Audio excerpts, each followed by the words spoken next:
So you hear me on YouTube? Hello. Oh, this one is strong.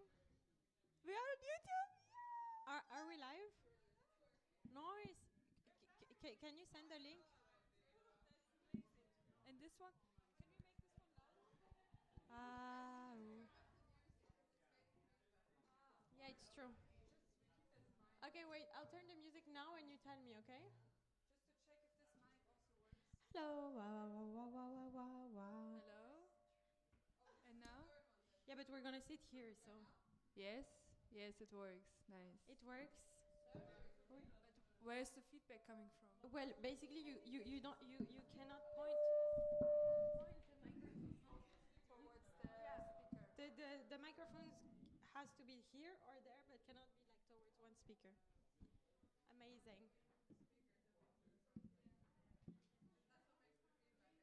Yeah, but also people are gonna speak here. So it's good.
Linda, I can send it to you on Facebook.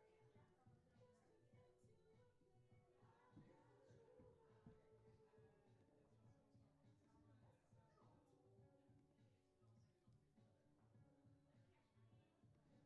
Oh, Facebook. Which group chat? Like the big ones? Oh, that's good. Can I also share this too?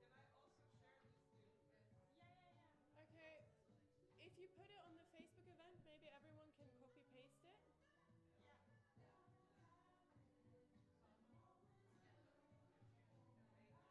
Okay, I'm sending you the schedule now.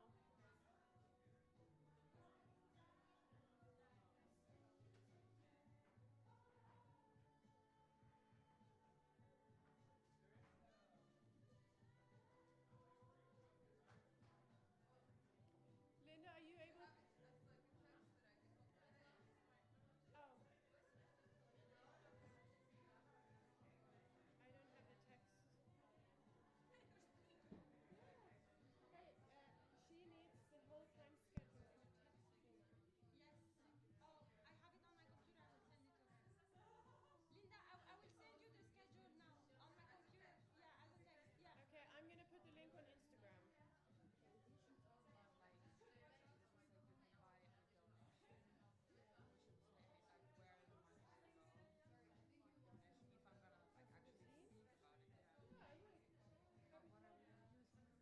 think what I put in the text was the zine is for sale on a donation basis, and whatever we earn will help us to fund future projects and keep us going as a collective. I mean, you could even say, so far thank you to the student council for giving us money, but now this will be. I don't believe so. Okay, I got us 3 bottles of kava, and then also wine and sparkling water. There's a sandwich for you. There's 1 Celsius. That was the last Celsius. Everyone, like 2 rooms down and the others are testing. Okay, I would just say we're just gonna share the. Is this on? Okay. Hello, everyone. We're running a little bit behind schedule. We just want to make sure that the live stream is shared. Yeah. So we will start in approximately 10 minutes. Yeah. But there's a lot of time between the series of talks, so there's no rush. Just enjoy, and we'll give you an update in 10 minutes. Also, share the link. Linda is putting it on the Facebook group. So it's a live stream. If you have friends living abroad or people who can't be here today, I know my mom was particularly enthusiastic. She's been like asking for this link the whole day. Share it, please. Also, a little technical or practical info. The Pepper was supposed to be hosting or are hosting us, but the people who run this space have COVID, so they are lending it to us to use, but there aren't any drinks or food served at this venue. However, there are drinks served at Forbid Gallery that you can buy. All the money goes to running this space. They're a voluntary run space, non-profit, so it goes to a good cause. And you can take the drinks from the gallery in here. Officially, this is a private event because there's no one with a license to serve present, and that's a public event. And they are technically separate spaces, but for today, yeah, it's good. So that's a great, relief. Linda, did you share the link on the Facebook? Oh my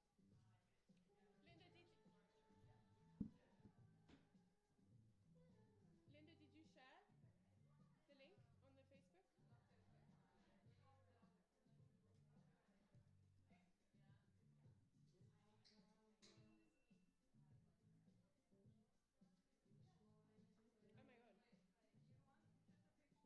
Hey.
turn down the music a little bit? Yeah, it's me. Good vibes. Okay, we're about to start. Do we have Maya and Luna? Yes? Okay, well you can, wait, you can stay a little bit. Just wanted to make sure you were present, because you're up next. Oh my god! Oh! Okay, a little emergency. We're good? How's the, ooh. Linda, do you want to move the table here? But let's put the table. First I'm going to take a picture of everyone.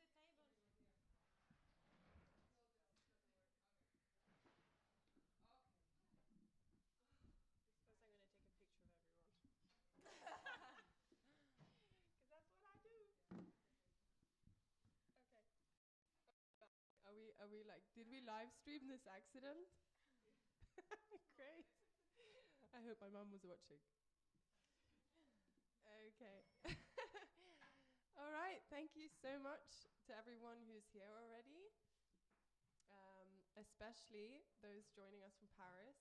They arrived last night and we're really, really happy to have you here. So, thank you. Yeah, we have a long program today. It's 7 hours I saw on the Facebook event, so we hope you stick around. Or you can come and go as you please. There will be 3 groups of speakers. One starting now at 2, Maya Lane and Luna Faye.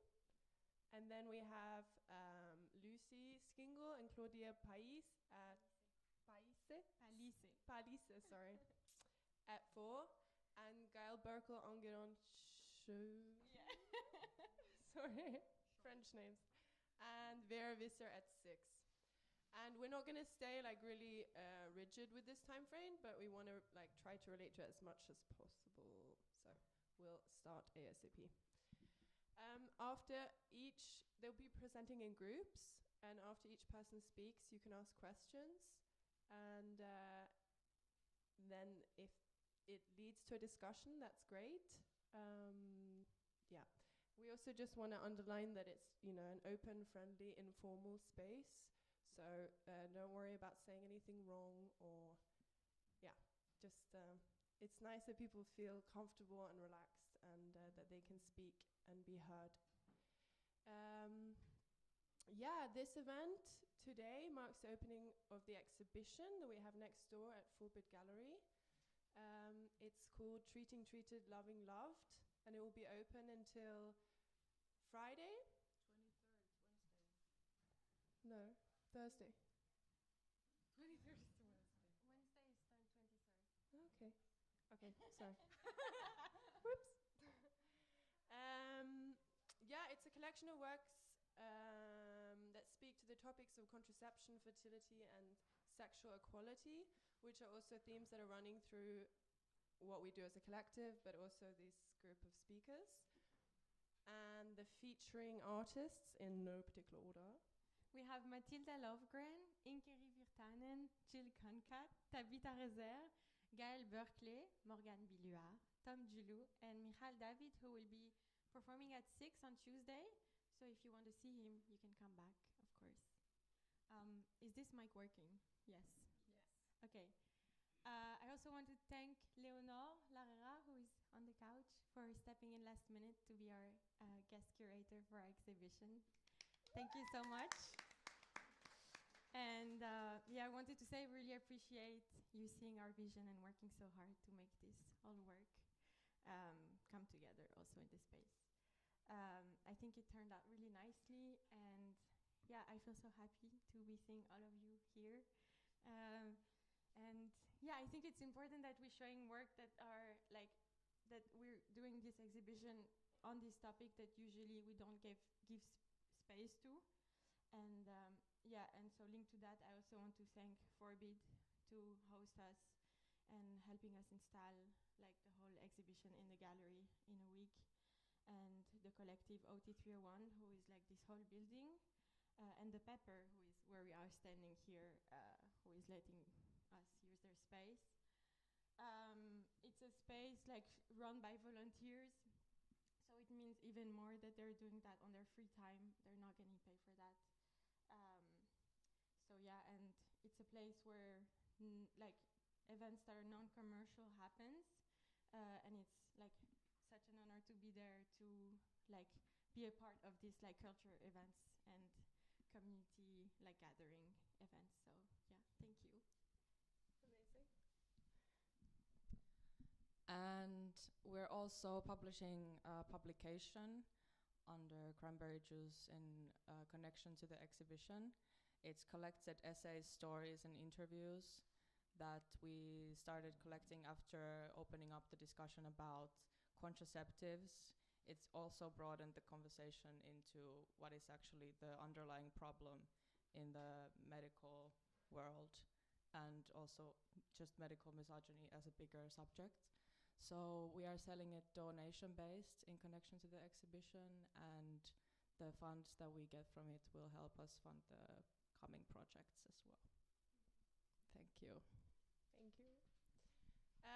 We're going to keep our introduction short because we will talk more about us as a collective later on, maybe at 4 or the beginning of next talk. And yeah, we're going to invite Maya to the stage. Yay! Woo! Woo!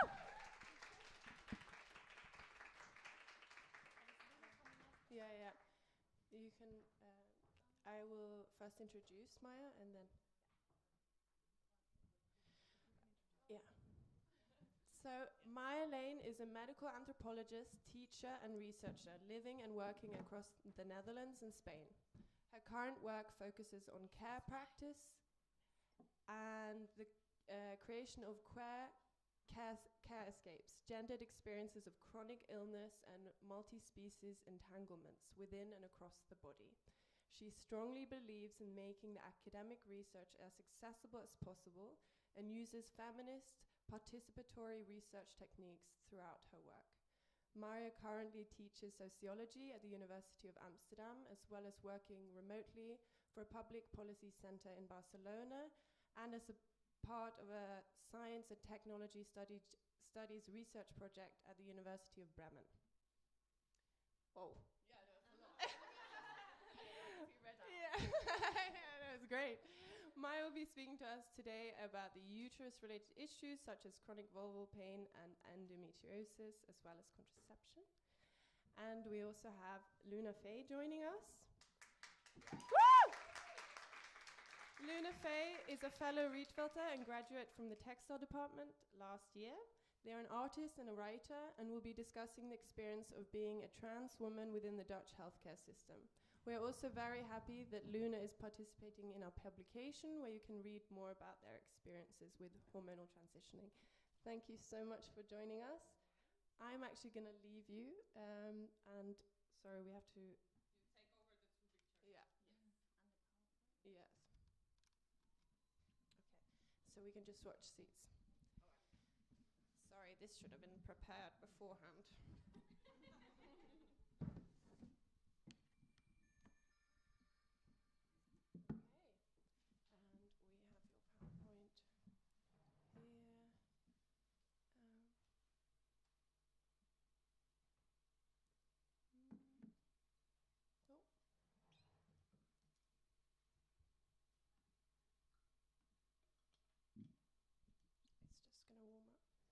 Do you feel, would you prefer to hold your microphones, or should we put them on stands for you? I don't know. I never held a mic before, so I'll try it. Let's try it out. Try it out, and Yeah. if you don't like it, we can come and assist. And here's listen to if you want to see. I'm gonna look at it so like remember what I'm saying. Okay, can everyone hear me? Yes. So hi everyone. Thank you so much for coming. It's super exciting to be here.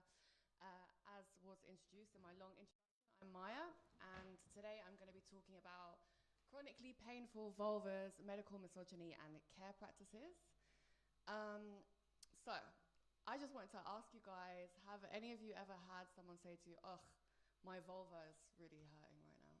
Or like, my vagina is really hurting right now? Yeah, some people are nodding. I'm liking, great, love it, okay. Let's say though, have they said that to you in like an intimate kind of setting, or are they just saying at work, like, oh my God, like it's really hard to sit down, my vulva is really hurting right now? I'm just saying, think about it. If someone... Intimate settings, yes, this is what I would expect, but like, it's not the sort of thing that you would say like at work or in a kind of non-intimate setting to talk about your vulva or vagina hurting in the same way you would talk about a headache or like back pain. So we're already seeing the potential stigma around the vulva and the vagina. So, that wasn't meant to come up yet. This presentation is based on research I did for my thesis, where I interviewed 28 people living with vulval pain and used that to inform my thesis and this talk. And why did I decide to study vulval pain? Well, since I can remember, I have had a painful vulva. Literally, I remember as a child, like saying to my mum that it was hurting. I have pain now, like right now, this second, but also in general, when I'm walking, sitting, running, cycling. Cycling is really bad. Swimming, the wet swimming costume, having sex, and wearing jeans or thongs or like tight material. This is the pain that I have. And the pain is like burning, throbbing, stabbing, cramping, itching kind of pain. So really fun. I didn't get a diagnosis for more than 10 years, even though I was a regular at my doctor's office. And as you can probably imagine, this didn't only cause physical pain, but was also causing like mental struggle, like shame around the things I couldn't do, embarrassment, frustration that I was being ignored, all of this kind of thing. So I finally got diagnosed with vulvodynia, it's called, age 26, and it was a big celebration for me. And that meant that I could actually get some treatments. Here are some of the treatments I've tried. This just a small list, guys. So I've tried everything from antidepressants to internal pelvic physiotherapy, diets. I literally drank a head of celery juice every day for like 3 months to an attempt to cure the pain. It didn't do anything. Yeast meditation, sauna, all of this kind of thing. And nothing helped. I'm now at a point where I can manage the pain through a combination of therapies, and this is where, like, because I was able to manage it, I felt able to also research it, because it was such an emotional topic. If I was in a really big pain flare and I was talking to other people about it, it would have been, yeah, not nice to research it. So, what is vulvodynia? Well, here is a very visceral example of one of my interview participants. They said, it's like burning, literally burning. If you were dragged behind a car on a highway with your naked bum, or a Parmesan cheese grater on it, i.e. on it, that's your vulva or vagina. So it's basically a condition which doctors don't know why it's caused. Some people say, oh, it's caused by trauma, it's caused by yeast, it's a nerve problem, it's tight muscles. No one knows why is it caused. And because they don't know why it's caused, they don't know how to treat it, okay? So like there is no set treatment plan for people that have vulvodynia. You know, if you get like, I don't know, acne, for example, they will know you're going to try this, this, and this, and it will potentially help it. And there is research behind it to say that those treatments work. For vulvodynia, this doesn't exist. Okay, it's not going forward for some reason. Oh, okay, I just had to click a lot. So my research looked at, whoopsie, good care. Oh, okay, it's on a, it's all right. My research looked at how is good care done. And if you have a chronic condition like vulvodynia, the aim of care isn't to cure it because it's uncurable. The aim is to how can you live in the best way possible with this pain or despite this pain. And through my research, good care emerged as relational, meaning it's not an individual thing. Care is done as a collective. Experimental, trying to see what things work, tinkering with the different care practices. Collaborative, everyone takes responsibility for care. Current, by this I mean like research which is up to date on what actually helps. And also difficult, like it's important to acknowledge that care for chronic illnesses which are fluctuating is actually really difficult. So this is what emerged from my research. However, this kind of care is not found in doctors' offices normally. And these are the 3 reasons why. This is what I found. Okay, so medical misogyny, heteronormativity, and phallocentrism in medical care. What does this mean? Well, medical misogyny is basically when you use like a medical diagnosis or medical treatment to uphold sexist ideas about what it is to be a woman, what it is to be female, what it is to live in this gendered hierarchy. So ideas on womanness, femininity, and all of this are reinforced by medical misogyny. Heteronormativity. The idea of heterosexuality being the norm, the standard which you define everything else by, and also the idea that biological sex, gender identity, and sexuality are aligned, which obviously we all know is not the case. And then phallocentrism, the focus and privileging of the phallus or penis within medical care. And this three things underlie the bad care given to people living with vulval pain. How? Well, medical misogyny. First thing is that getting your pain believed is like super, super hard work. They do not believe that you're in pain. And this directly stems from ideas about hysterical women. So they believe that, well, what it is to be a woman or someone who was assigned female at birth. So basically, the idea that women, they can't deal with the pain, you know, it's only a little bit, but you're so hysterical that you're making it into a big thing. Or the idea that as a woman or someone with a vulva, you should accept pain because you have periods, you have childbirth. These sorts of things play into it. So you can see here an extract from one of my participants. She was called Carmen. I don't know why it's not coming up. But anyway, she said, the doctor told me, we don't see any problems here. You're probably just a bit stressed. I think you should take some Zumba lessons and just chill out. Just go dance, have a little passion in your life, things will get better. And she said, it makes me so emotional right now because I know it wasn't fair and I was really, really dealing with a lot of pain. But I wasn't able to stand up to him. I wasn't telling him, okay, I'm gonna kick you in the balls right now and then you try and dance a Zumba. And then you tell me how you're feeling. She didn't say that to him because, you know, constantly you're getting dismissed in the doctor's office. But you can see here that he was saying to her, it's all in your head. Like, you just need to chill out a bit, basically. Some other classic medical treatments for vulval pain. Most medical treatments for vulvodynia are aimed at reducing pain to the point that the person can have penetrative sex. They are not aimed towards you living your best life. They are aimed towards you being able to have a penis inside you, even if that is not what you want, even if that's not how you have sex or you're not interested in it. This is what they're geared towards. And here are the two main treatments. The first one, doctors say you should just have a glass of wine. Literally. You don't even know how many times I was told that and how many times it came up in my research. They are basically saying to you, you need to ignore the signals your body is giving. You need to get drunk in order to relax enough to have this thing which is painful for you, like done to you, basically. They don't care where the pain is from. They are just saying, ignore the signals your body is giving. The other main treatment are these beautiful things. Does anyone know what they are? No?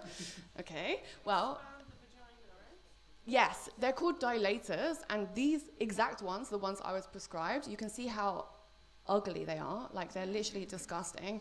They are meant to be put into the vagina every day for 10 minutes, and you twist them round and in an attempt to like relax the pelvic floor muscles to be able to accommodate a penis. I would say this is violent to be giving this to people as a treatment when they're saying that it hurts me so much to even wear jeans, and you're saying, okay, you put this cold, hard plastic thing inside you, this is the only care we can offer you.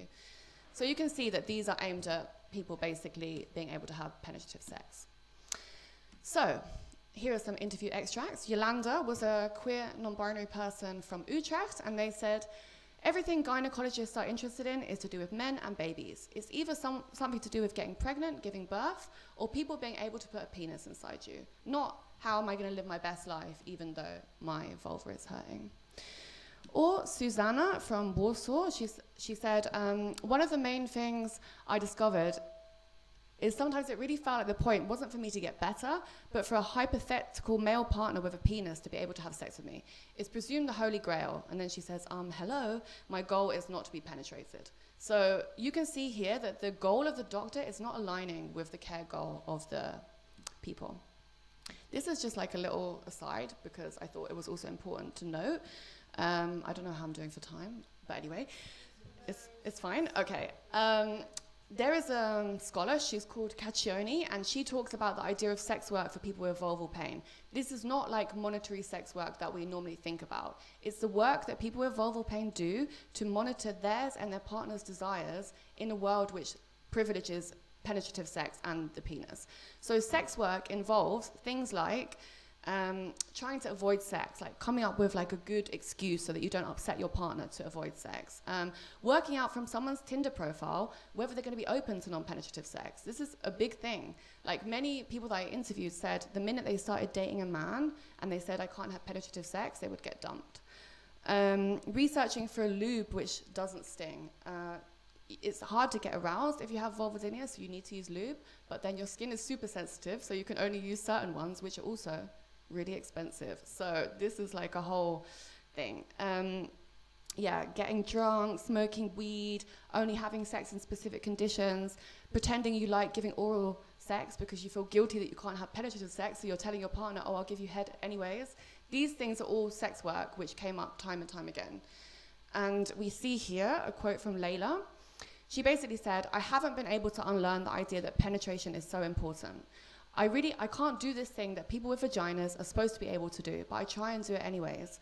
I don't even know what kind of sex I want to have or what I like. I'm 33 years old, and I can say I've never had sex in a way that I would like or that I want.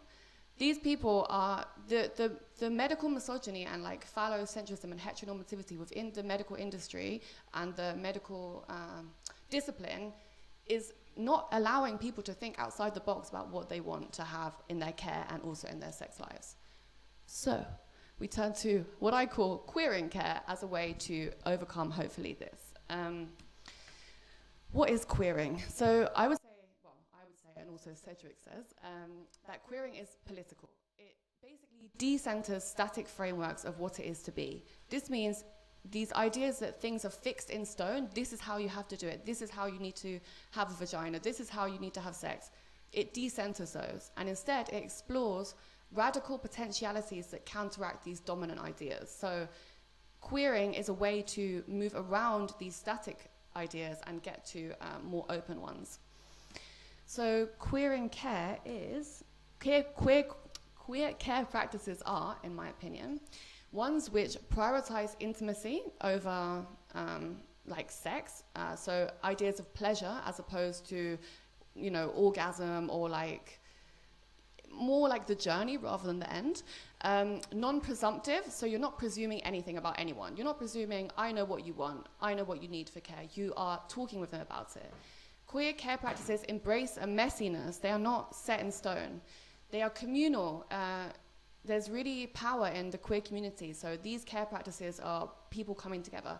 They're non-binary. They are not good and bad, male and female. They transverse across those binaries. And they're also creative. This is how I see queer care practices, and it's something that I would like to see in doctors' practices as well. Let's see if my next one's going to come. It's not coming. I don't really know why. I'll just go and we'll go on here. And then we'll go, oh dear, it's in a different language. Okay, I don't know. Yes. So, it's only 2 more little slides. Oopsie. Sorry, let's go.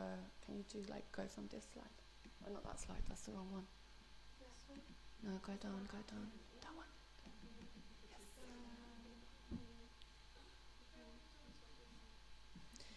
Basically, I wrote a quick care manifesto as part of my thesis, but this was 2 years ago, so I would say that my ideas on care have like definitely developed since then. So this is quite basic, and also it's not really a manifesto since it's only 3 points, but I like to call it a manifesto to make it sound good. So it doesn't, yeah, I think people can read it, I don't know. I'll just read it out, okay? So basically, Lucia from Madrid, she said, I asked her, when was the time that you received good care from your doctor? She said, one of the best moments I had was when my doctor said, you know, I really have no idea what to do. But don't worry, we'll try as many things as possible that are necessary to make you feel better. Even though I was like, shit, another doctor that doesn't know what to do, I was happy that he at least admitted that he didn't and saying that we could work together. It made me feel like a team, and this gave me hope. can I just say this is a bare minimum that the doctor did. Like, literally just said, I don't know what to do and we can work together. But you can see that people are so, like, not receiving of good care that this is considered to be, like, wow, a really pivotal moment for me. But still, I think it's key in thinking about doctors breaking the hierarchy, like patient-doctor, also saying, I don't actually know, but you know what, care is a collaborative practice, so we will work together to find out what's good for you. So my little care manifesto for doctors was, admit that doing good care is hard. So they like to pretend that everything is super easy, like, oh, just do this dilation for like 3 months and you'll be cured. No, it's so much harder than that. So admit that it's hard, and sometimes it might even be impossible. It's okay to admit that you don't know what to do in a situation. Accept that good care isn't perfect, you know? Something can be good, but not perfect. It's more messy than that. And sometimes it's only the best way of living in a bad situation. The situation is still bad, but you are trying to work around it. And also work together to do the best care possible in a particular situation. Because vulvodynia doesn't have a particular cause, everyone needs different things in order to be cared for. So at the end of my thesis, I presented this to loads of vulval pain doctors in the Netherlands. I don't know if they've read it or not, but I like to think they did. But I am still working on this because I still think that there isn't enough communication between people living with vulval pain and the doctors. And that's the end. And I did a little questions, comments, suggestions, criticisms. Yeah.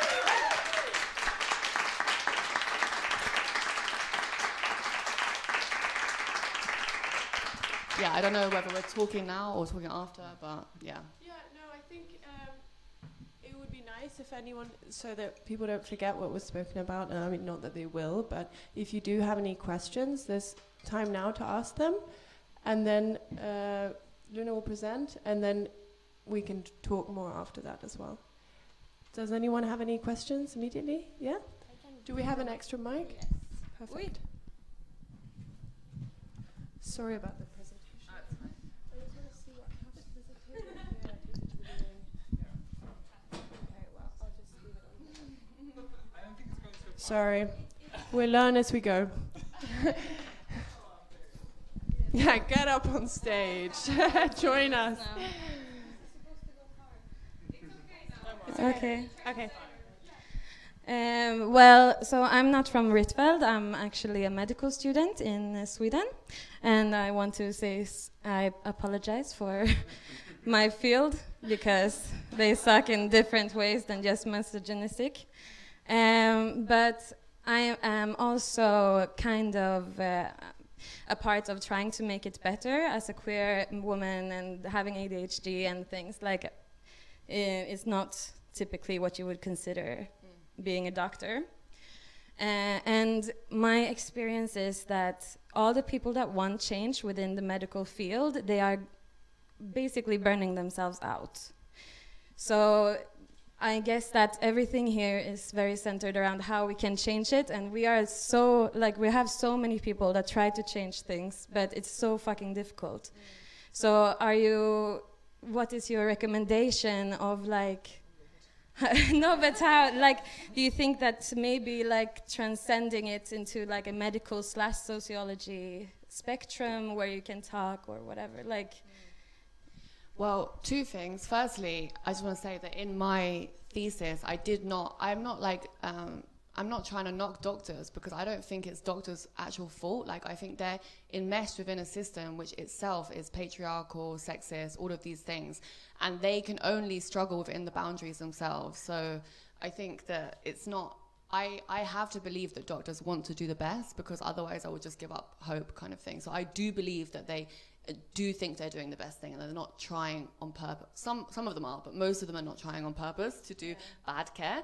But I would say that two things. I did also interview doctors and gynecologists for my research, and one of them said they had 1 hour within their whole medical degree on vulval pain.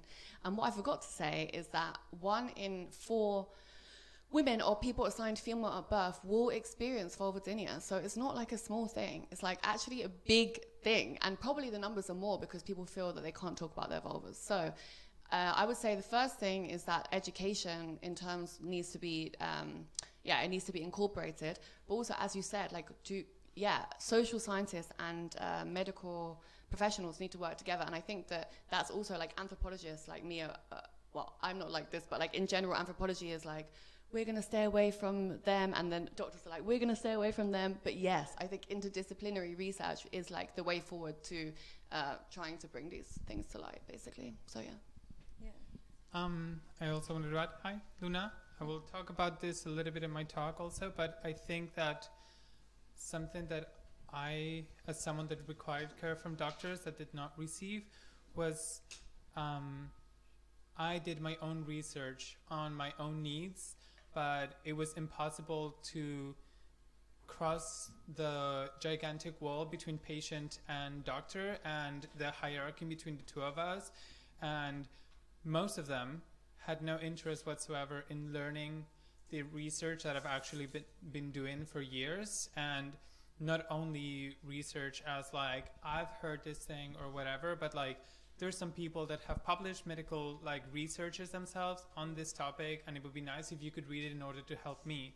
That's something that I've never really encountered, that the doctor itself was willing to know that I was teaching something to them. And I think that that is maybe a good way of like, okay, maybe you cannot change the hours or the time or the that is spent in the medical studies, or you cannot change the program, but you can change the fact that, you know, there is people that is doing this research, and there is ways of your patients bringing this forward, and I just need the doctors to be more receiving of this information.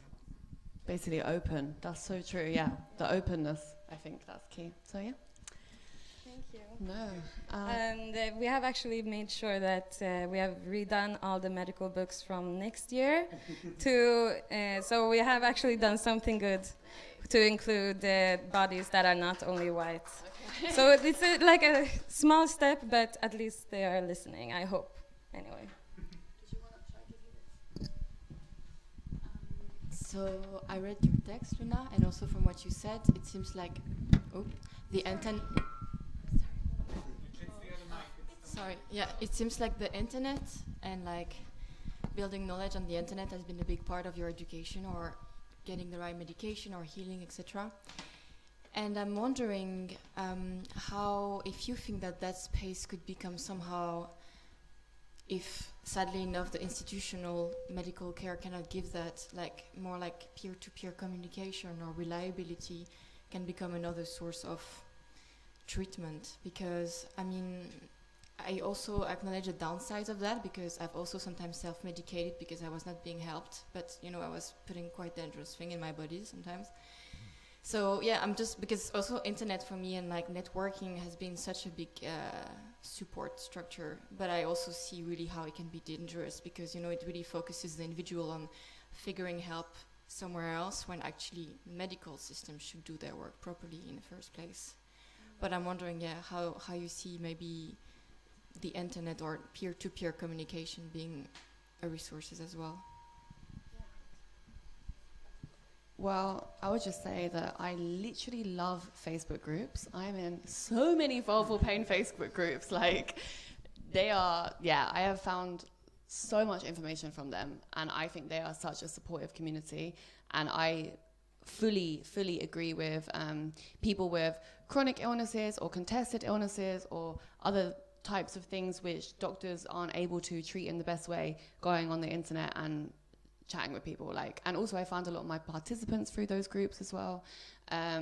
Obviously you can do so. I won't, you know, this celery juice thing I talked about, I found that on the internet, and it was really expensive and really disgusting and didn't do anything. So you can't always trust everything, but like, I do think that there's a potential forward, and I think that like Instagram accounts and all of this are really good for raising awareness, and also because they might highlight people who are living with those conditions experiences, then medical doctors can also look at them and hear in a way that's like not in the confrontational space of the clinical encounter, for example. So I think that they're really good. There's also obviously downsides, but the anonymity of the internet, I think, is also helpful for people speaking about potentially like stigmatized conditions.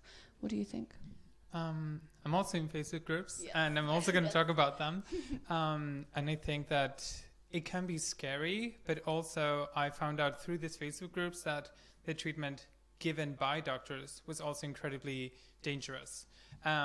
So it's not that because it's not contested by doctors that it will be more dangerous. Some of the treatments like testosterone blockers given to trans women have horrible side effects like brain cancer in the long term and other things. And we are being overdosed with this kind of medications in order to suppress testosterone because it's only a side effect of the medication. So I think that these peer groups and relying on the community and learning other things is one of the best ways to actually learn about it. But yeah, I'll be talking about it in a minute also.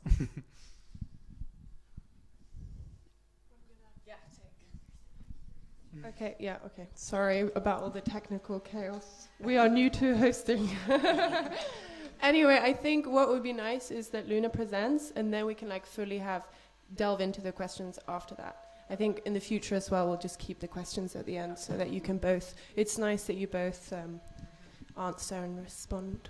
Sorry, this is also... I sent the PDF file, maybe it's going to be better than the PowerPoint, maybe it goes faster, I don't know. Oh, in terms of the delay, did you send it to the CranberryJuice email? Yes. Okay.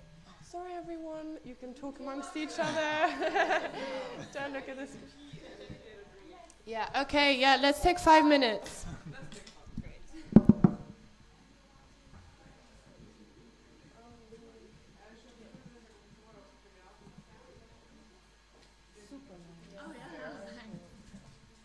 And I think the PDF will probably go faster.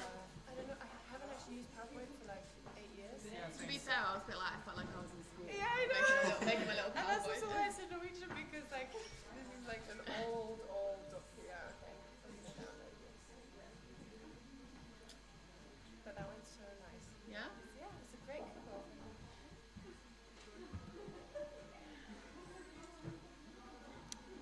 Right, I'll be back in a second then. Sure. Maya, could you bring me a glass of water? Yeah. Thanks. Sorry, we should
There we go.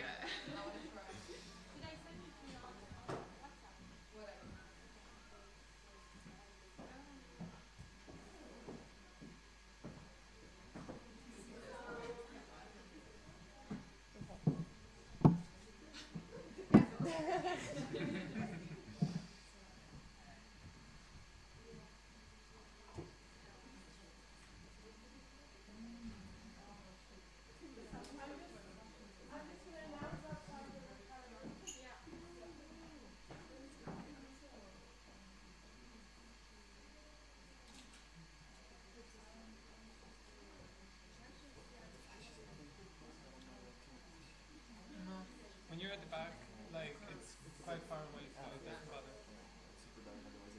Yeah, yeah, yeah.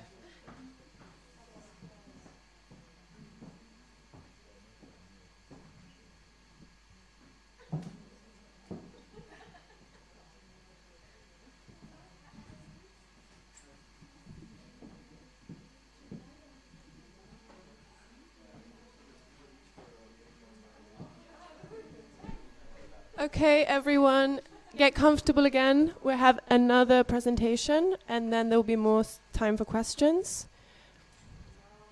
And then we'll have a nice break after that before the second group of speakers. And I just wanted to say again, I think it was a bit lost in my rushed presentation of Luna. They've also written a piece for our zine that you can find in the entrance. Really recommend a read.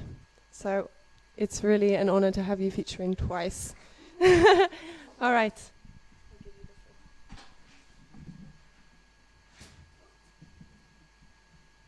Hi, my name is Luna. I'm a 26-year-old trans woman, and I'm going to be talking about the experience of trans women in the medical field in the Netherlands. I'm mostly going to be talking about it here because I started my transition here and my whole experience has been here. But some of the things are actually quite general and are not just only specific about this country, but because my experience with insurances in the medical field has been here, I'll focus on that. So when someone wants to start their transition, the first thing that you're told is that you should be going to the VUMC. The VUMC is the University Medical Center in Amsterdam. And this is the starting point, in theory, for trans people here in the Netherlands, because there is no other hospital except of another one in Groningen that has a gender team to take care of trans people. And because of the lack of other gender teams at the moment, there's more than 4,000 people on the waiting list. And I'm sorry if you don't speak Dutch, but these are the waiting times. For the first consultation at the moment, there is 900 days. And they're basing this estimate on the people that is now in March 2022 getting their first appointment, had a recommendation, a letter from their general practitioner dated 900 days ago. So it's just the estimate on how they're working from when these people started to ask for this. There's also this other list for once you are already inside the program. There's even, waiting lists from the same hospital to get different kind of treatments, like a vaginoplasty would be 600 days, a phalloplasty would be 830 days, which again will just delay more the ability to get this care. So that first instance already makes it inaccessible, but not only that, the experiences of the people within this hospital are pretty bad. There is this Dutch organization called Transzorg Nu that translates to Transcare Now, and they have done some research, and about half of the patients going to the VUMC have had negative reactions or negative experiences with the doctors. And this is even better or greater if you are a neurodivergent person or if you're a black person or a person of color.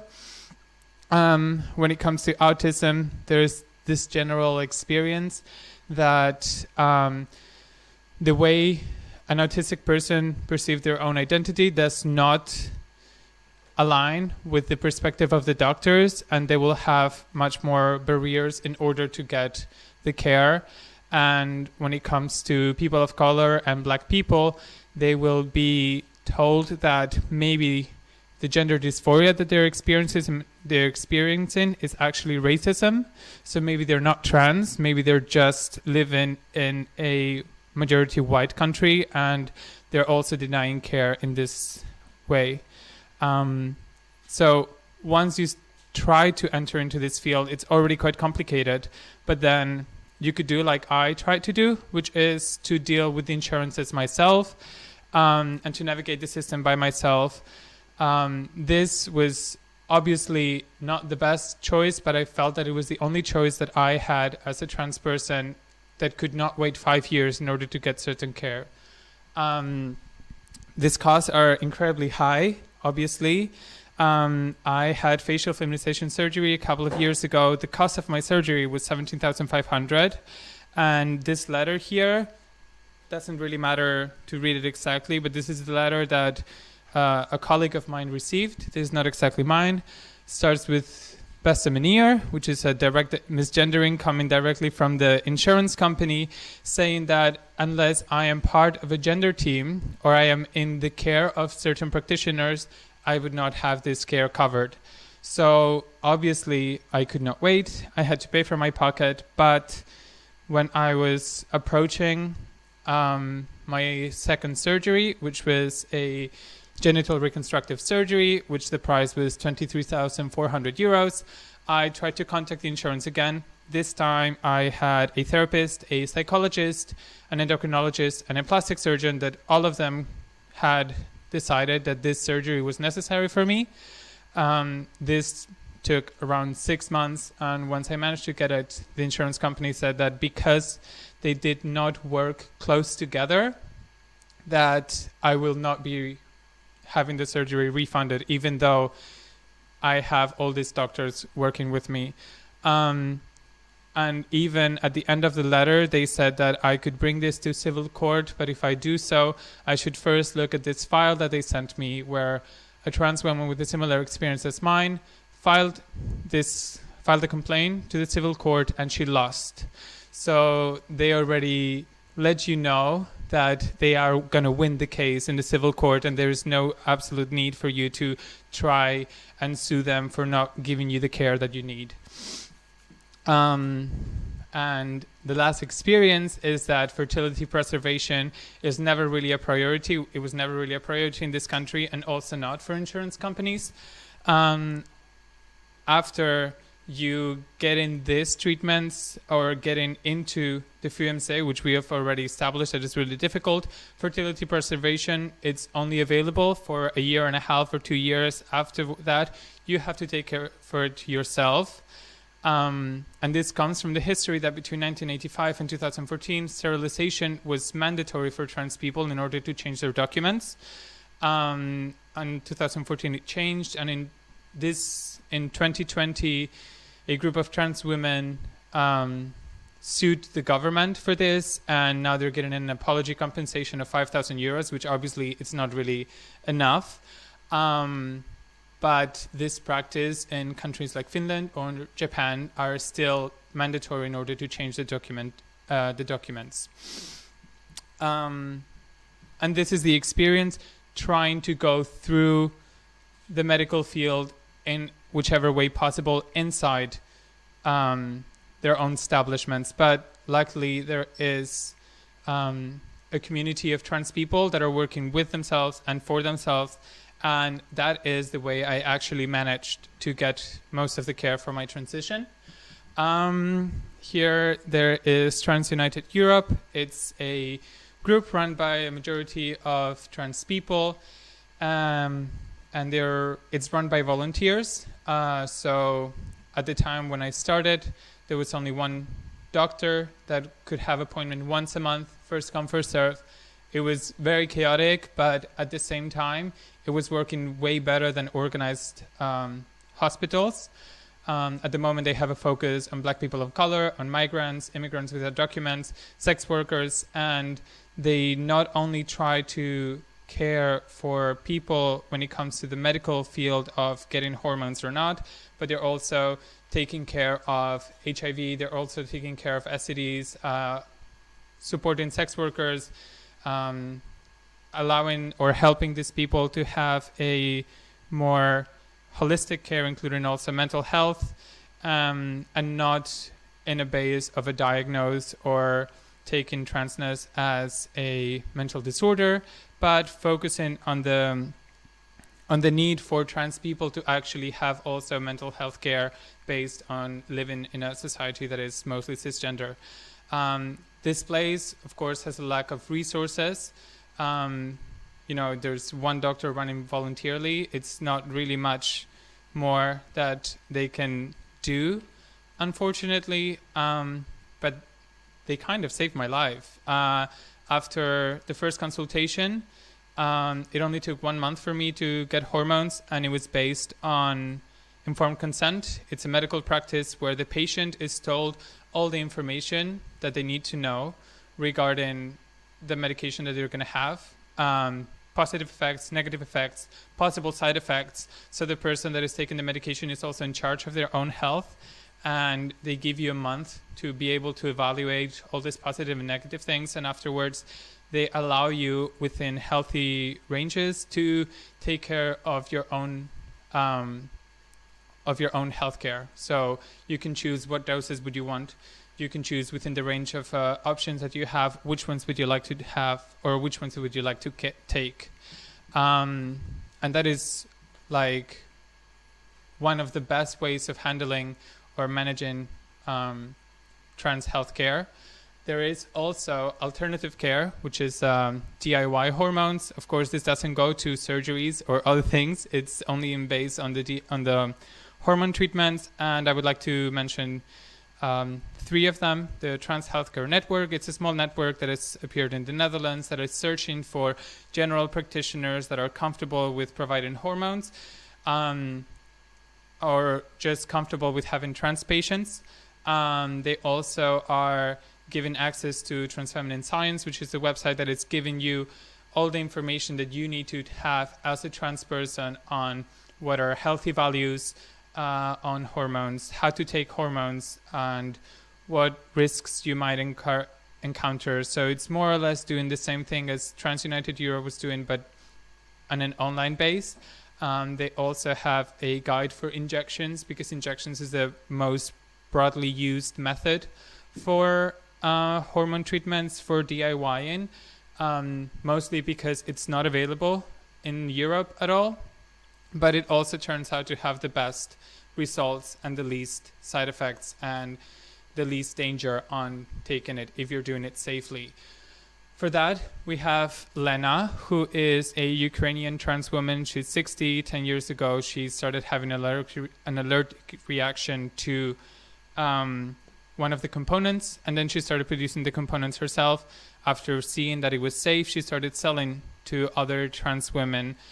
This is one of the only options that are available in the market, and as you were saying before, yeah, it is scary and it could be not safe, but based on the experience of all these hundreds of trans women that I've heard talking about it, it did seem a safe option for me, and so far it does. And, you know, this is something that it has been not only life-changing, but also life-saving for a lot of trans women to have access to this, also from a source that it's a trans person. At the moment, we're a little bit on the fence on what's going to happen because of the war in Ukraine. She's fled the country, she's safe, but of course, she could not take all the things that she needed to in order to be producing the hormones.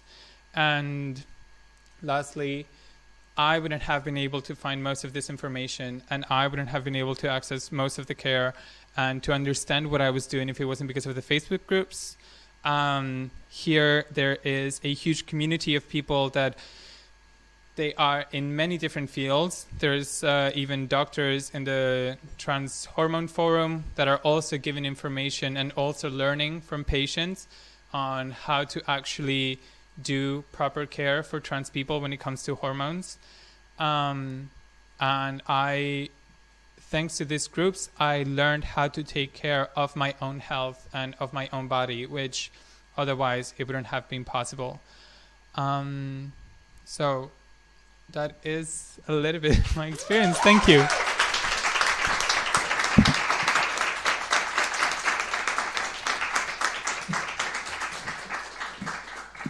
Thank you so much for sharing.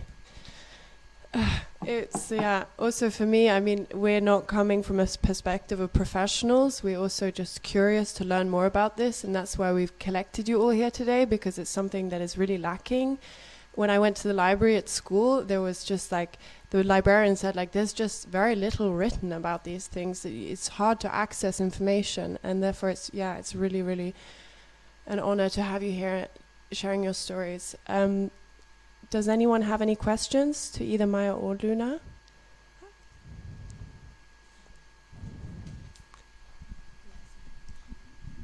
I'm just wondering, out of curiosity, Lena, did she had any legal complications with the fact of creating and selling her own medication?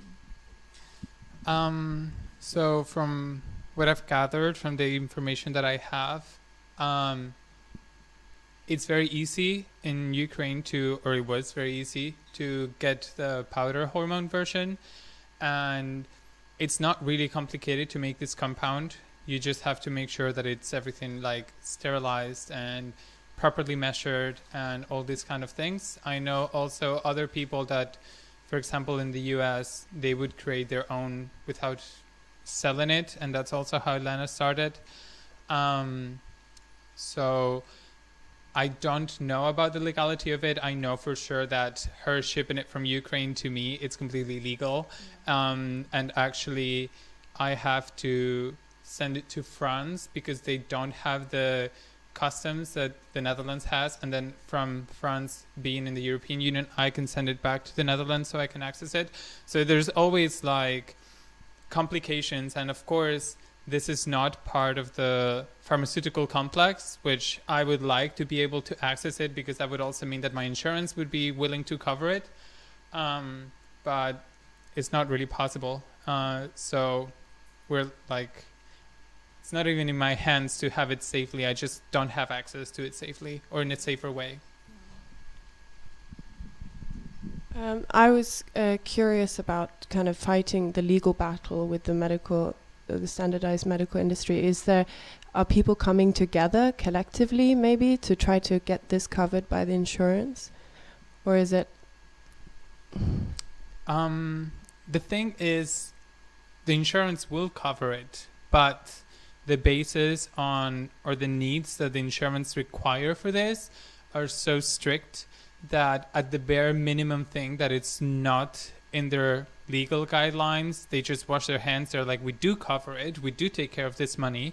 Even they would pay for it abroad. They had no issue on that, but on the condition that I would very strictly follow all of their guidelines, which that includes convincing the food that I would be needing this letter. And I don't even know if me being part of the hospital, how easy it would be to convince them that I did not want any of these surgeons to give me the surgery, but I want to look for my own surgeon. Like, sometimes doctors will take very big offense on not being the ones that are doing this, or your lack of trust on it. Iris.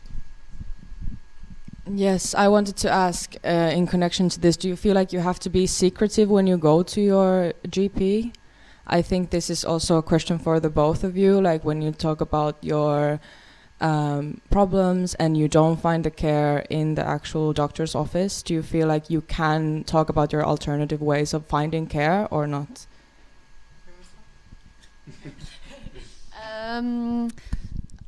Many people that I spoke to described like the doctor's office as a battlefield. So I think you're always on guard. I don't think you can necessarily talk about them because, you know, already in the case of like vulval pain and stuff, if it's on your record that, you know, if you go to the doctor all the time and maybe you have like a mental health issue as well, they put it down. They're like, okay, anything that she says is just hysterical. We're not going to take it seriously. So yeah. And when I've said to them like, oh, I'm using this suppository, which I saw on a Facebook group, and it's actually helping. They're like, ugh, there's no research behind that. Like, why are you even using it? But actually it was helping me. So yeah, I do feel like you have to hide things, and you need to, like, as you said, like, work around their egos. Like, they have these big egos. You need to soothe it and make sure that you are playing them to get the care that you need, I think. Yeah, whenever I go to the doctor, I have to mentally prepare myself to be as nice and as kind as possible, even when discussing things that are actually angering me. But yeah, I have to lie to my doctors all the time. I need to tell them that I am following their guidelines, and I am following the rules, and I am taking the hormones that they're giving me, and magically my levels are so well suddenly, and when I did not change my dose, and when I did not change anything for them. And in a way, I'm angry also about it, because of the fact that I cannot tell them how incorrect their way of providing care is. I cannot tell them, like, look, yes, my levels are great, but it's because I'm taking, like, illegal injections coming from outside of the European Union. It has nothing to do with what you think you're doing to me. So it is frustrating to also, you know, to not be able to just tell them, like, you have to change something, because I am the one who's changing it in order to get it good. And not only that, like, even the levels that are healthy for a 26-year-old woman is not what they expect to be healthy. They are looking for trans women to have levels that women in menopause have, mostly because the treatments that we have, none of the medications are made for trans people. My progesterone, in theory, is from a uterus, and the testosterone blockers are actually for prostate cancer, or originally they started to be used also for pedophiles to control their libido, because that's one of the side effects. So I'm also not going to be a very sexually active person anymore if I'm taking this kind of medications. And the estrogen is in such low doses that it's just to maintain a minimum level of hormones for when your body does not produce them anymore, when you're on your 50s, 60s, 70s, or whenever your body starts downsizing it. So I can't really access transgender healthcare because it literally does not exist.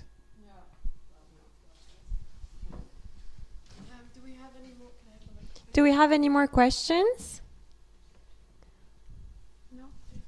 Can I ask Luna a question? Of course, you guys can talk freely. I just wanted to ask, like you said that people maybe have like 800 days of waiting once they've been referred to the VU. And in the meantime, from their appointment with the GP and their appointment at the VU, what kind of care are people receiving? Or is it just nothing? It's like, oh, you're just on the list and then... Nothing. There's just a gap of like 3 years. 3 years, yeah. And then from that to your first appointment, you might have 5-6 months. And they also will require you 2 years of lived experience as the gender that you perceive yourself, to see if you actually can live like that without any kind of treatment before. So they will not provide you hormones after if you have 2 years of lived experience and lived openly as a trans woman in your work environment, which might be very unsafe, with your family or with anyone else. And they will also take into account what your family members think about it. So they will bring a family member into an interview, even if you're an adult, to evaluate whether this is something real or not. Jesus. Yes.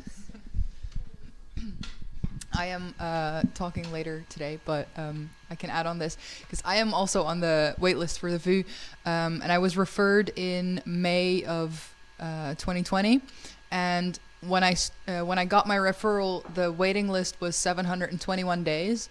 Then a year later, I checked again, and it was still 721 days because of COVID, and they weren't taking on new patients and everything.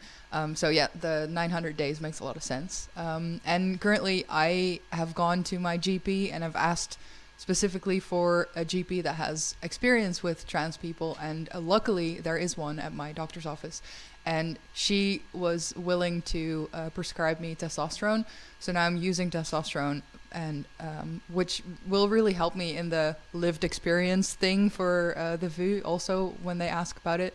But the weirdest thing to me always is that about that lived experience and that gatekeeping thing that the gender clinic does is the fact that when you decide to go to a gender clinic, you have been living as your own gender for a long time already, because it's not like something that you decide on a whim. So yeah.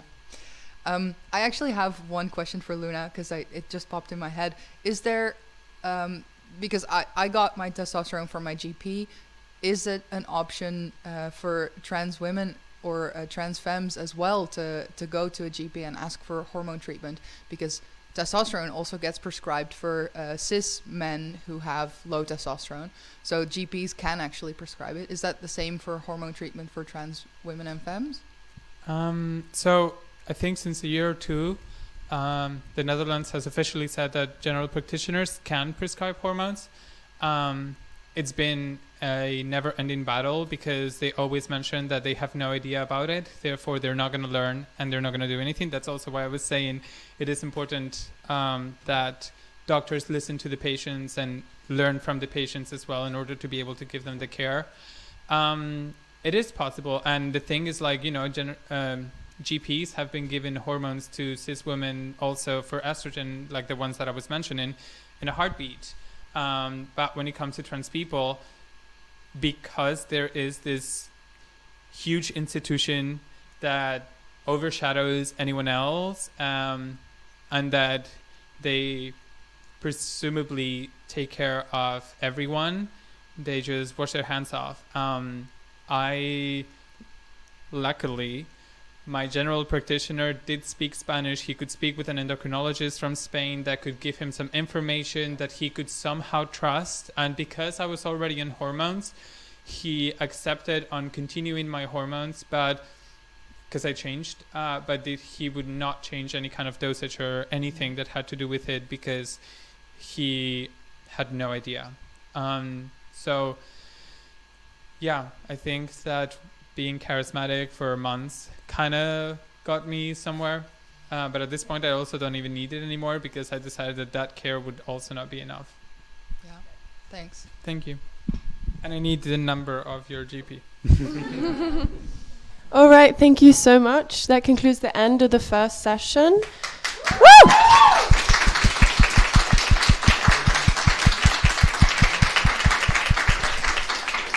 We'll be having around 45-minute break. Feel free to get some drinks in the gallery, hang out outside, talk amongst yourselves, and come back in 45 minutes. Woo!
gonna talk. We're just gonna do this. No, I think we don't need to. I'll just take a glass of water and then But do we do this like intro, like this like middle intro, the three of us? Credits to the people. That's the plan? Yeah. So I think we say a little bit now before we introduce them. Yeah.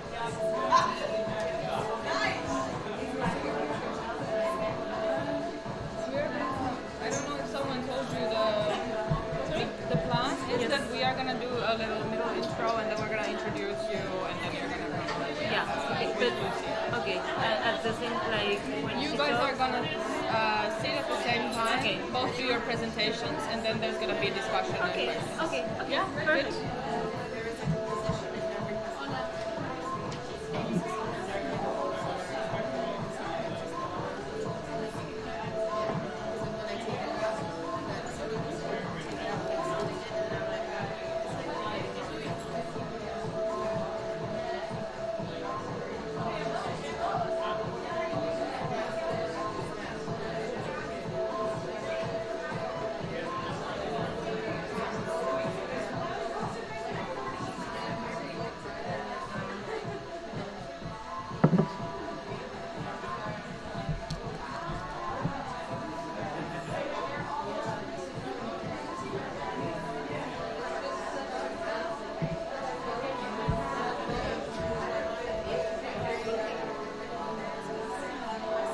I have this, so I remember.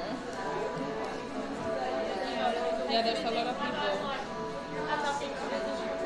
Yeah. I want to like promote everyone.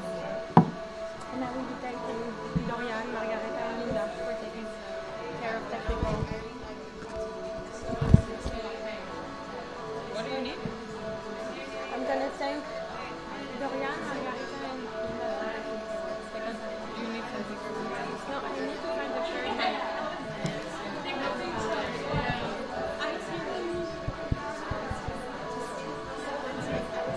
We can use the set.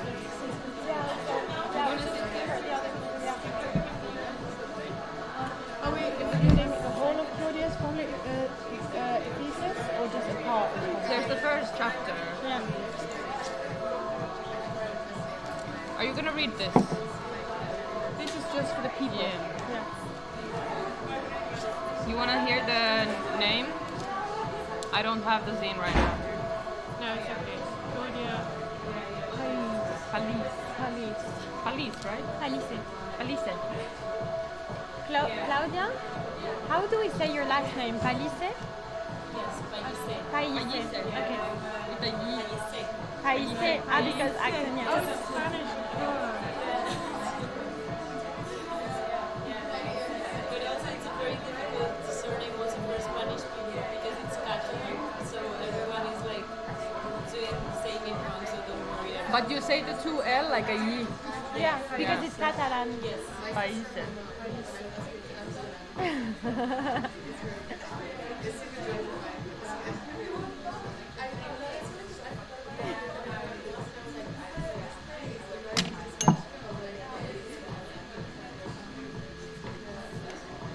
So I will be talking after that you finish it.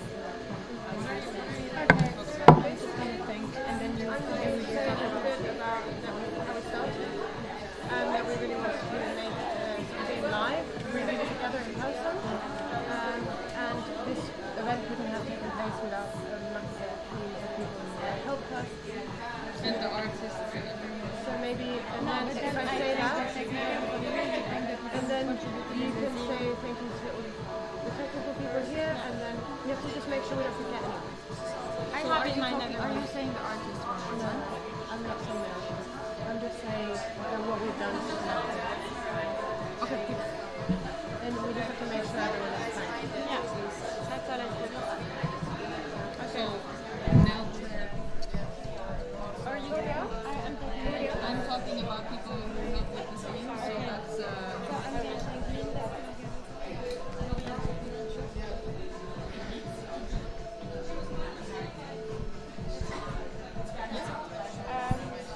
We have a mic here outside. I'm gonna. This was for you. Should we make an announcement outside? People.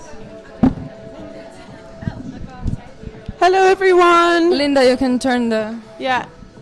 We're going to start with a second round of talks. First, Maya's going to make a little announcement outside to make sure everyone's aware that we're starting. So we started earlier today presenting the event, basically. So we thought now we would say a little bit more about who we are as a collective, CranberryJuice. We started working together at the beginning of last year, mostly as kind of a propaganda-based collective. We made, our first work was a deep fake of Boris Johnson. You can find it on our Instagram page. And so it started off with kind of wanting to spread the news that we wanted to see in the world. And we also did a series of posters in the style of the Gemeene Amsterdam poster and spread them around the city to inform people about inequality surrounding contraception. And this is still our kind of underlying goal as a collective, to create greater equality in relation to contraception and push for the launch of a male contraceptive. But we also realized whilst working together that it related to so many other important topics that are all interconnected under this umbrella theme. And it became clear that we wanted to reach further than, or we were reaching far on being based online and on the streets, but we wanted to make a physical event where we could bring people together in person and, talk, learn together, and also connect speakers with texts and art. So it's really such an exciting day for us because we've been working towards this since August.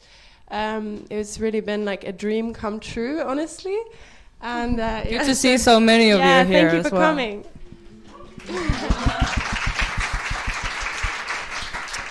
This day wouldn't have been possible without a lot of helpers. I wanted to thank all the people that are helping us today. So Linda, Margarita, and Dorian, who has been taking pictures but is now, I think, not here anymore. And I wanted to thank also Nelce for joining us recently and being such a big support in our collective, as well as Linda also since a few months now. But thank you so much. Thank you.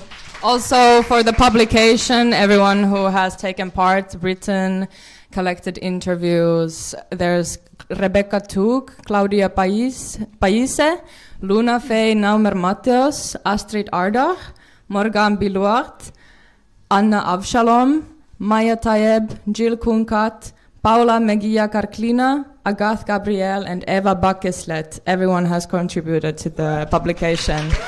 And also the people helping me with the design and the decisions on this, Clara, Dasha, and Sanna. Thank you so much. And also the guy in the printing room for helping. Also Inkeri for helping with sewing everything. And also Iggy for being our transport person. Yay! All right, so we're going to start the second round of talks. It's the second of 3, so I'm just going to give a little introduction to the 2 guests. Head out. Okay, so the first of the 2 speakers is Lucy Skingle. I met Lucy through a mutual friend, Rebecca Tug, who's written a piece for the zine. She sadly can't be here today, but I'm very happy to have Lucy here on the panelists. And Rebecca has written a text for the zine titled 50 Years On from Women and Their Bodies, so I recommend to check that out as well. Lucy is a medical sociology PhD student at Royal Holloway University of London. Her research focuses on contested illnesses and how to improve the lived experiences of people who have suffered from these conditions that are so poorly understood in the medical institution. Amongst other things, she'll be talking to us about medical sexism in relation to female pain and female illness, and question the social construct of the responsibility of contraception that has resulted in women holding the burden for contraception alone. The second speaker is Cláudia Pallisé, who we have over here. Cláudia is born in Catalonia and based in Amsterdam. She is a human biologist with a master's in philosophy and bioethics and in international public health. She has worked as a researcher at the Dutch NGO Women on Waves, where she wrote Self-Care in the Late Middle Ages and the early modern period, Women as Healers and Recipe Books, as part of a study on self-sourcing of the abortion pill and other sexual and reproductive health medications. Her research interests include the process by which the medicine and bioscience have discriminated against women and other minorities and its associated consequences. We are also really honored to be featuring the first chapter of her thesis in our publication. So, and to have her full thesis in the library corner. Yeah, and the full thesis is available to read in the library corner. And honestly, I read it and was so inspired. Yeah, really. Okay, yeah, come to this stage.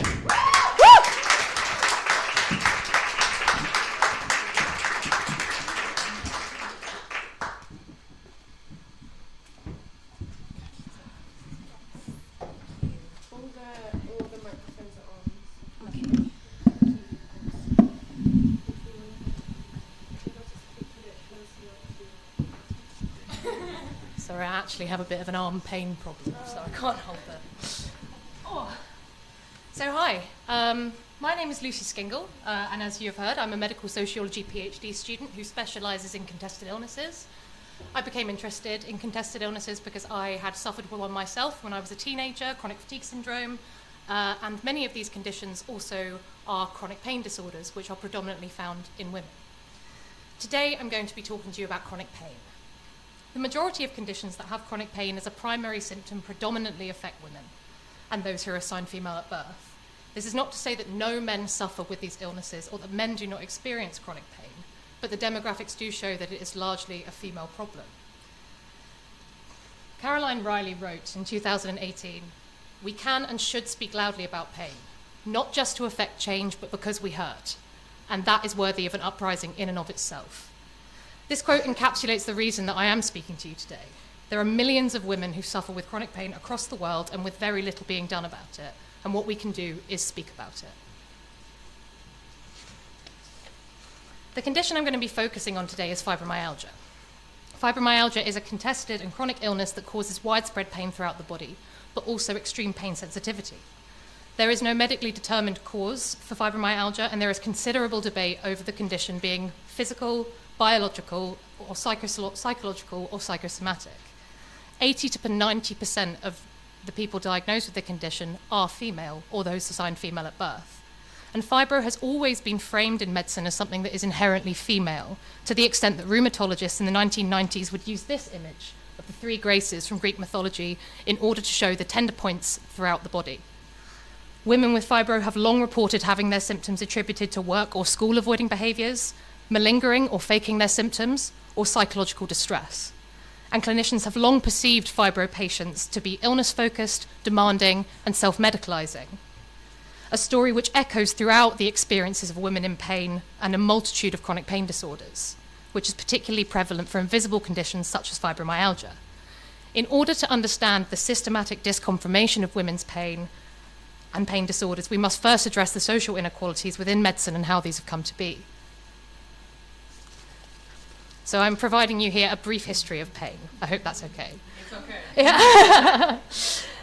Medicine, as one of the pillars of our society, has always been perceived as an inherently objective practice. But as many women with pain will attest, this is not actually the truth. One of the most compelling examples of the failure of objectivity is the history of pain.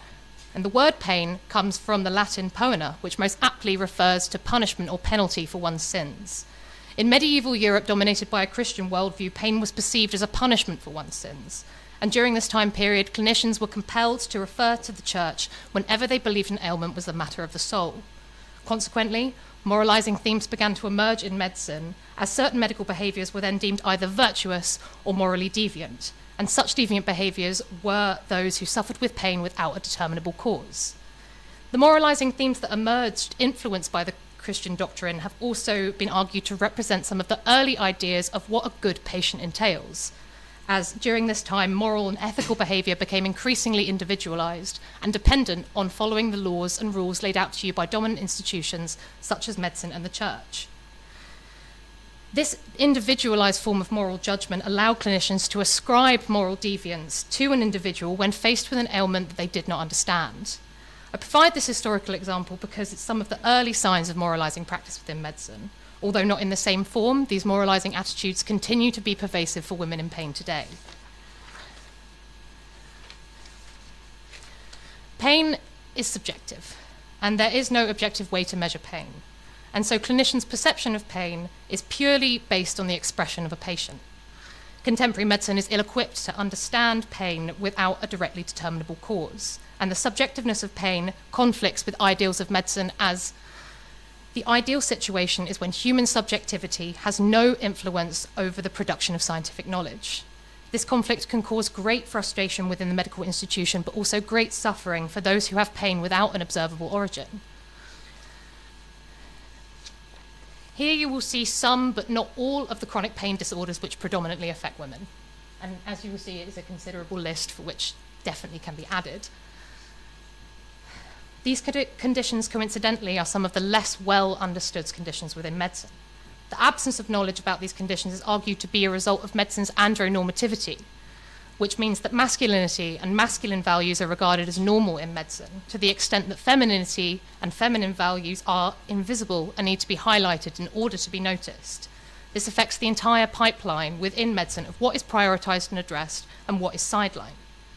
A further way in which medicine is able to dismiss the problems related to female disorders is a tendency to attribute female physical distress to a psychological cause. Medicine has a history of placing conditions that are less well understood into the realm of psychiatry, and this pattern can be seen throughout history. And for example, multiple sclerosis, which now I don't feel anybody would question in its absolute legitimacy and its biology, was once considered a psychiatric illness and treated as such.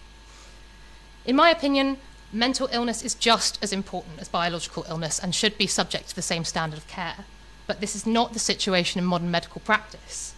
We are still operating with outdated frameworks for understanding psychological distress, in which responsibility for coping and recovery are placed in the hands of the patient. Attributing multiple female disorders to psychological cause allows these conditions to continue to be under-researched and ill-understood, preventing the development of treatments and determining underlying causes of these conditions. Women with pain disorders, there is a tendency for doctors to psychologize their symptoms and claiming that they are resultant of depression or anxiety disorders. Women with fibromyalgia have reported how this psychologization of their symptoms by the clinician causes them to feel abandoned by medicine and can also cause considerable doubt in their own physical experience.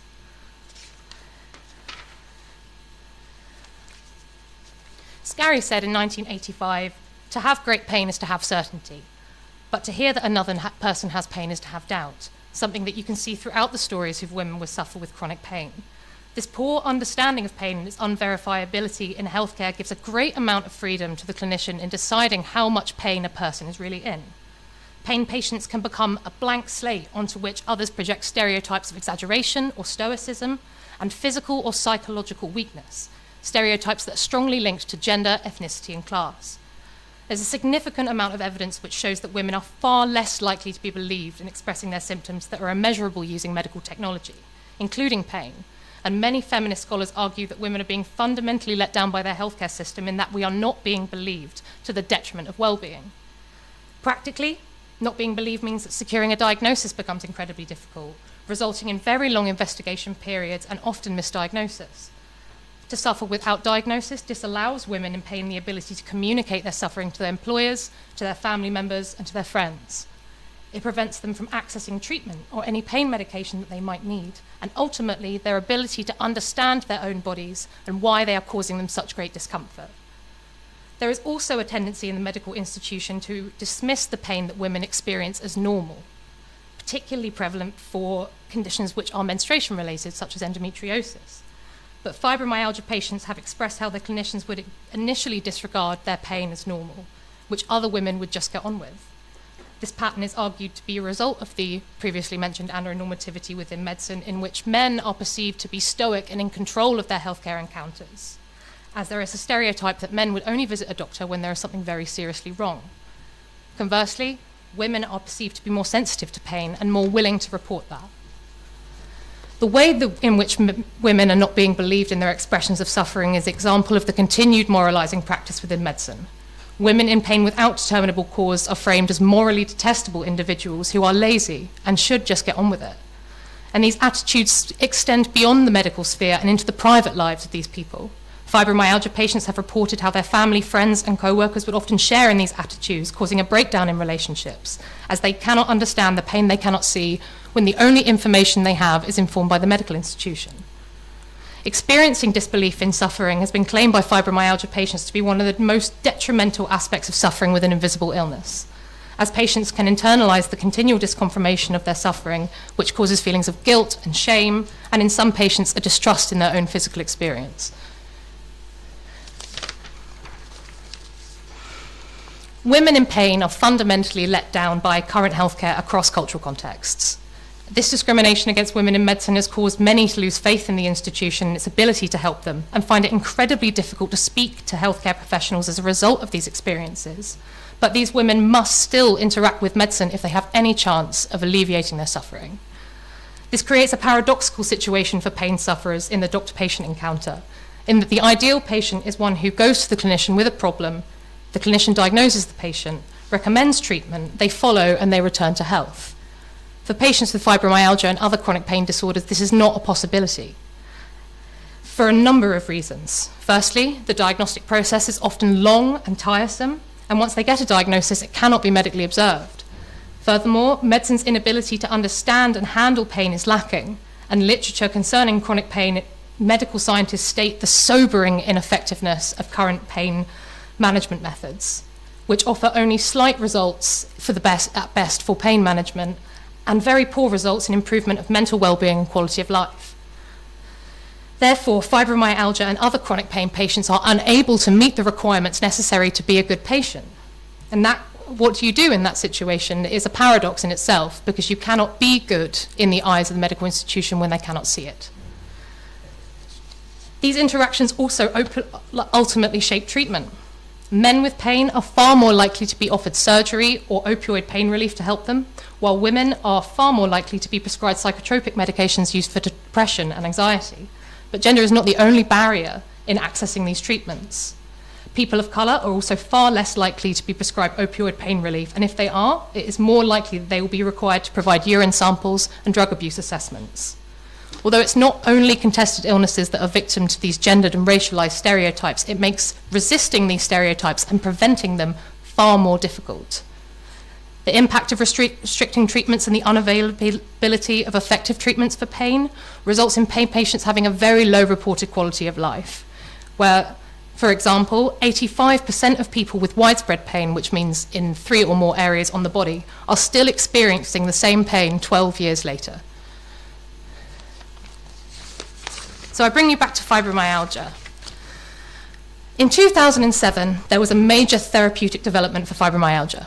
Pfizer, an American pharmaceutical company, approved the anticonvulsant pregabalin, also known by the brand name Lyrica, for pain management. Prior to this drug approval, pharmaceutical companies, including Pfizer, had been marketing various antidepressant and anti-anxiety medications for the management of fibro, and had contributed to the psychologization of its patients.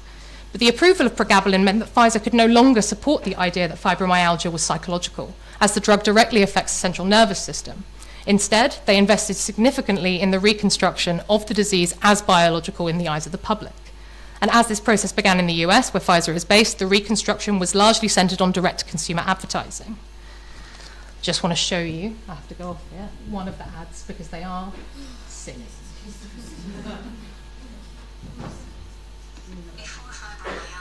Oh, is there any way to get it out of the... Oh yeah, I could just do that. We can give it a go. Oh yeah.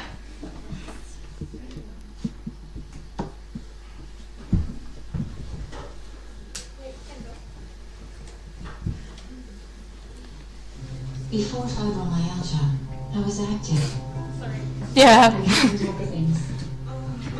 I was energetic. Then the chronic, widespread pain drained my energy. My doctor and I agreed moving more helps ease fibromyalgia pain. She also prescribed Lyrica. For some patients, Lyrica significantly relieves fibromyalgia pain and improves physical function. With less pain, I feel better. Serious suicidal thoughts or actions. Tell your doctor right away if you have these, new or worsening depression, or unusual changes in mood or behavior, or swelling, trouble breathing, rash, hives, blisters, muscle pain, fever, tired feeling, or blurry vision. Common side effects are dizziness, sleepiness, weight gain, and swelling of hands, legs, and feet. Don't drink alcohol while taking Lyrica. Don't drive or use machinery until you know how Lyrica affects you. Those who have had a drug or alcohol problem may be more likely to misuse Lyrica. With Lyrica, I have less fibromyalgia pain and can keep moving forward. Ask your doctor about Lyrica. As you can see, it's a bit silly, really. 25 years ago, Crystal started experiencing.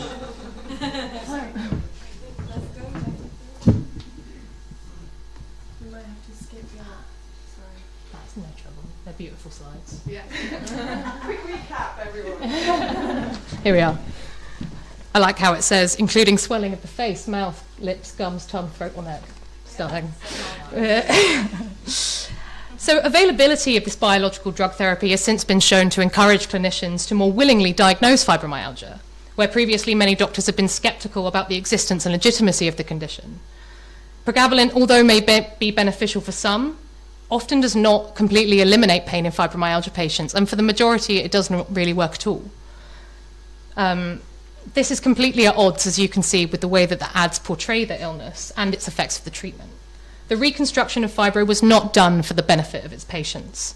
Pfizer, through marketing pregabalin, were able to secure a monopoly on a new demographic of consumer, resulting in considerable profit. And the way in which the condition was framed in the ads were as something that could be easily overcome with the use of their ad, and implying that any woman who continues to suffer when there is a targeted drug therapy available is hysterical without. This process that has happened does medicalize fibromyalgia, which is something that patients have long wished for, but simultaneously it discredits its patients and trivializes the suffering that they actually experience.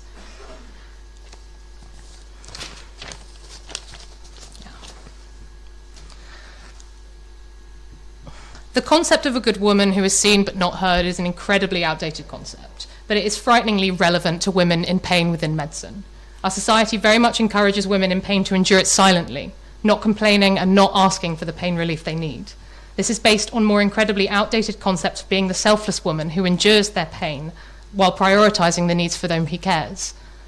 But this isn't relevant to us anymore, and we have pain, and we should speak about it. Not listening to women in pain has structural implications for those who suffer. The fibro and pregabalin example is an excellent example of this problem, because if the opinions of women who actually suffered with these disorders mattered in the discussions that happened for the marketing campaigns of this drug, then the message would be significantly different. I want to return to the quote from the beginning of the presentation by Caroline Riley. We can and should speak loudly about pain, not just to effect change, but because we hurt. And that is worthy of an uprising in and of itself. And that is the reason for this presentation, is to speak about it and for others to hear it. I implore you to take what I have said today into consideration when you interact with people with chronic pain, to listen to them and to believe them and to accept that you do not have to understand something in order for it to be true. Thank you.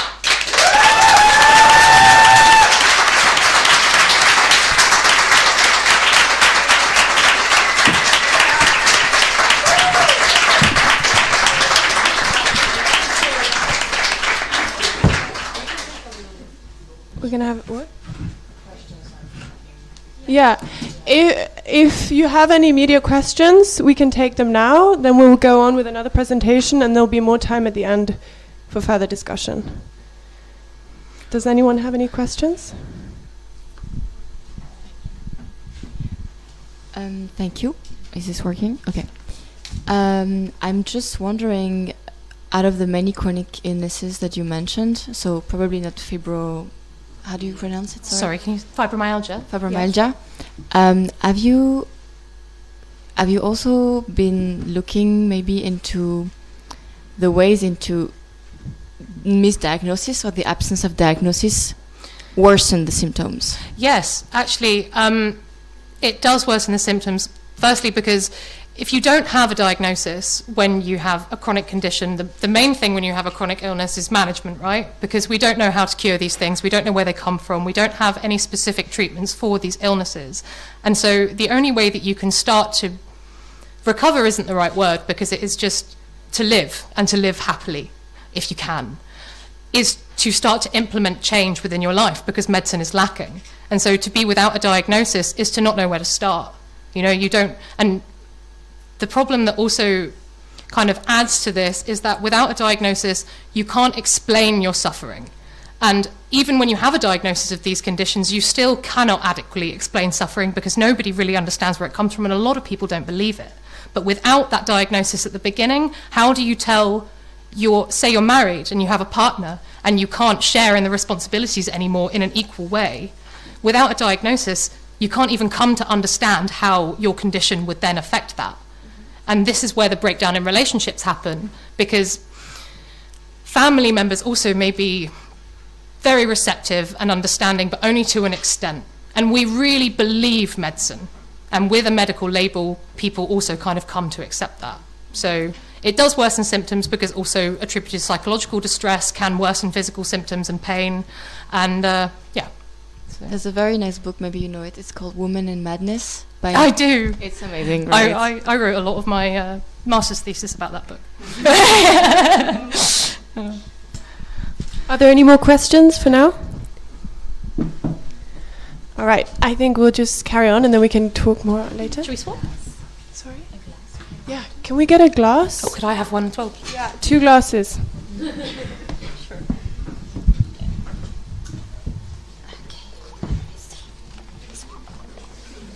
Congratulations. I'm Lisa, by the way. Yeah. Nice to meet you. Nice to meet you. We saw each other in Skype. I love your talk. We spoke earlier. Thank you. Okay. Yeah. Okay. Okay. Yes. Yes. I think so. Yeah. I will touch on some topics that you already. Oh, nice. Yeah. Yeah. Thank you. Please don't want to protect you. Jesus. Thank you. Thank you. Oh, how many people?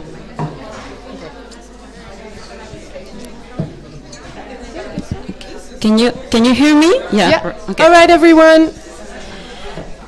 Shh. Okay. Well, hi everyone. I'm Cláudia. I'm gonna be talking about self-sourcing, self-care interventions, abortion, and witches, which are very interesting and strange topics to put them, but they have a relationship. First of all, I want to say that I have not done this. My friend Juan does this because he's an artist. He's over there. So thank you, Juan. I'm a scientist and I don't know how to do graphic design. So okay, so first of all, I also want to tell that I started doing all of this research with a Dutch NGO called Women on Waves, Women on Web.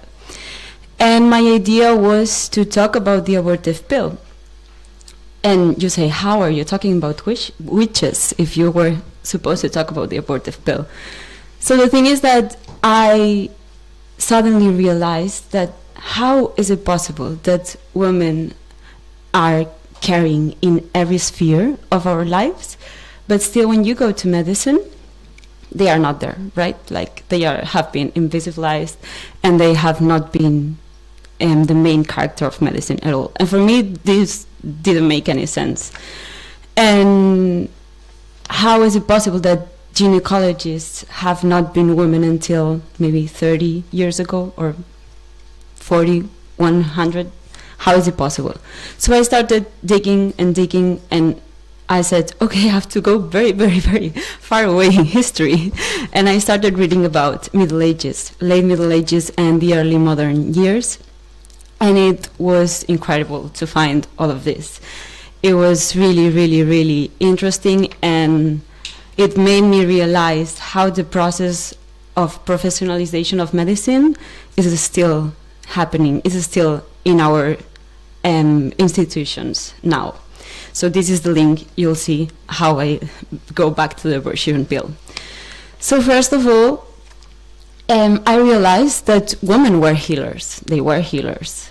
Not only women, of course. There were men who were healers, but women had a very, very, very important role in healing and caring, with very little acts of careness for others.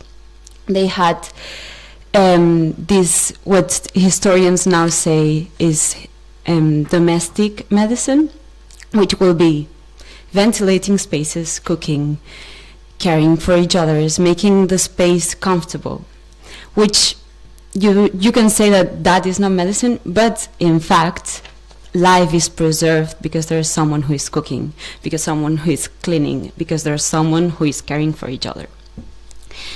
And that is, I think, the first testimony of self-care that we have in history of medicine, and in history of European medicine, because I couldn't talk about every type of medicine, so I'm talking about Western and European Middle Ages and these processes.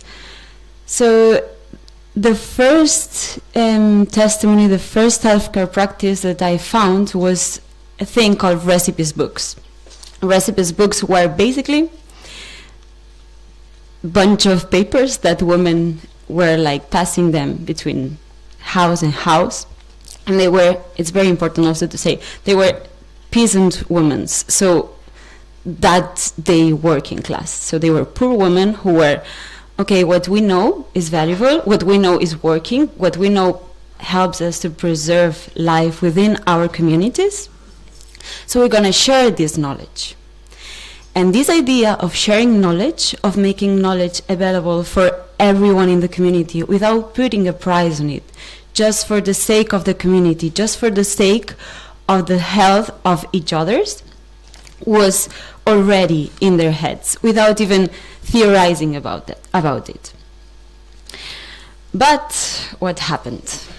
Okay, so the Middle Ages were coming to an end, and with it, capitalism arrived. Okay, it was not exactly like this, but so that process, that historical process, was characterized by taking away independence from communities. It happened with lands, as you probably know. Landlords were increasing prices for the lands, taking away the products that peasant communities were having from their lands. But also it happened with every sphere in the working class lives. Also it happened with healing practices, it happened with medicine. And there were three strategies by which medicine became these healing practices that were not even called medicine, from something that became an institution. There's the institution of healthcare, the institution of medicine, of Western medicine. The three of them are the establishment of universities as centers of medical knowledge, and this is very linked to the second one, which were asking for licenses to be a healer and to be a doctor. And the third one is witch hunting. I will come to this later. First of all, let me talk a little bit about the establishment of universities. It's very simple. So if you ban women and other minorities, most Muslims and Jews, to go to university, and in university is the only place where you can get trained to be a doctor, and then you ask doctors and healers license, and the only healer that can have a license is the one who has been to university. It's easy, like it's not complicated. So that was crucial. That was a crucial part. Women were not in the conversation about knowledge of any kind, but of medicine it was very, very, very, very directed. And we have this amazing exception, which was Salerno University. And this was the only university in Europe where women were accepted until the late 1960s. Then they were banned again. And there we can see how women were healing, no? And how it was not because they didn't want it or because they could not learn about medicine. A good character of this that is linked to Salerno University is Trota. I don't know if you ever heard about her. She was she's known as the first gynecologist in history, the first woman gynecologist in history, and she wrote three books about I'm not gonna say it right, obstetrics, yeah, and gynecology. And this is a funny story about this character. She's called Trotula de Reggiano. So if you you want to know more of her, you can Google it. So Trotula was a real person, was a woman who went to university and had knowledge and write it down. So for years and years and years, historians of medicine have said that Trota was not a real woman, was not a person. It was just the name of the books that she wrote, and that the feminists from the 70s wanted so hard that there was a gynecologist, a woman gynecologist, that they made up that this was a woman, but Trota was only the name of the books, and the books were written, in fact, by men. Well, thank you to the historians Leif Wally, Monica Green, and Montserrat Cabré. We know that she is a real woman. And she was studying in Salerno University at the end of the 17th century. And we know that she was not the only one, but the only one who could write those books. So it is very, very important that history is not only made by men, and that you want to look for these people, because there is always people representing all the groups that we have now in our society. And then we go to witches. So as you can imagine, that the late Middle Ages was not a very calm period. There were lots of revolts, there were lots of fightings between the peasantry and the landlords, and they needed something to make the peasants fight between them and not between the powerful. So there was already this big institution that was church and healthcare and medicine was very, very, very, very linked at the beginning of the professionalization of medicine. And what they did, not in every country, but at least in Germany, in the UK, and in the middle of Europe, they made up this discourse that aimed to frame the image of these lay healers, most of them women, but not only, as old wives, as toothless and superstitious old women, as witches, as charlatans. So this was the only thing that they made. The rest was just people not trusting their neighbors. So that's how witch hunting became a very common phenomenon inside the poor communities. Not even the church was not even looking for them, like pointing them directly. It was just this mistrust between the same working class. And yeah, many women who were called witches, in fact, were practicing what now we know as domestic medicine. So that is also a very important part of the professionalization of medicine. And then I said, okay, now I know a little bit of how women were not part of the conversation of medicine. What about self-care practices now? what about not now in year 2022, but also like in the last 100 years? And I started looking, and I was amazed by this amazing invention that is called the DIL-M. And the DIL-M is a menstrual extraction device developed by these two women, Lorraine Rodman and Carol Downer, just before abortion became legal in the US. This was designed as a menstrual extraction device. Now I'm gonna show you in the next slides how it works. But what happens that if you use this in the same way that you're now gonna see during the first 3 weeks of pregnancy, it can also be an abortion tool. And it can be an abortion tool that you can use at your home with your friends. So this is the way that they use it, because during the 70s there were these self-care groups, so there were like a bunch of women, feminist women, who just were talking about and the patriarchy, I don't know, and and then they just looked their vaginas, they looked through their bodies, and they became interested on their anatomy, on their physiology. And these practices were happening in houses with people learning all of them at the same time. And I'm saying about this that you can do it with your friends, because in fact that's how they do it. So here you can see how the DIL-M worked.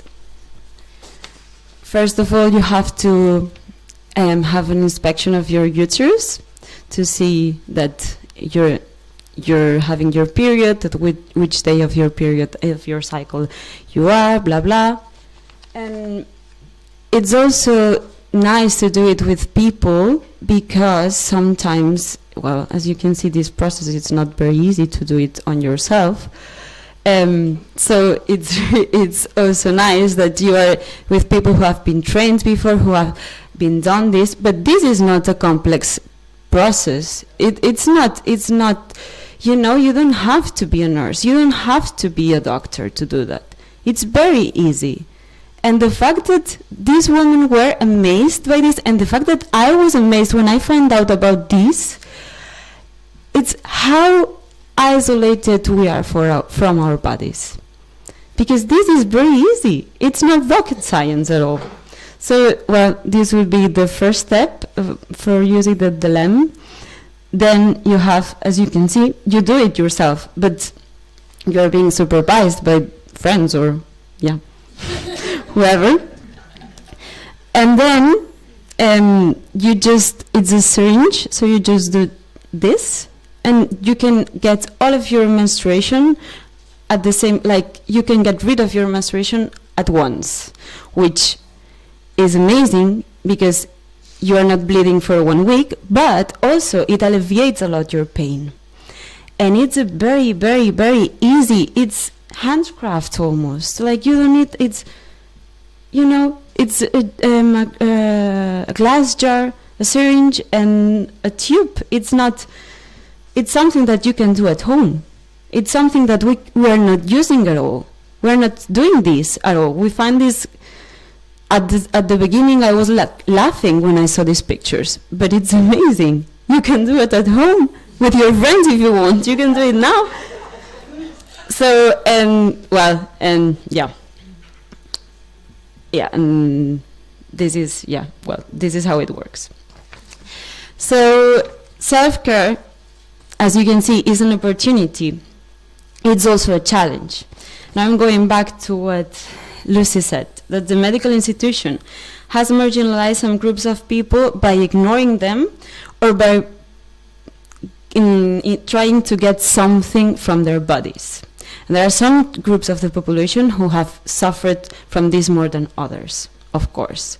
We're not talking about men today, we're talking about women's health, but I could also talk about black people's health, because it's amazing what the medical institution has done to black people. We can also talk, of course, about queer people. Well, this is all this is, of course, also applicable to queer people. We have examples of how of the ignorance to these groups of the population by the medical institution in fibromyalgia or chronic pain illnesses, but also we have examples that are very, very hardcore. In the last century, we have massive hysterectomies to small communities, indigenous communities in Puerto Rico, in Canada, in the US, but also in Europe. We have forced psychiatric hospitalizations. We have mass experimentation without any kind of informed consent to the patients. And also, we have an amazing control over natality and reproduction. And this, of course, is links to abortion.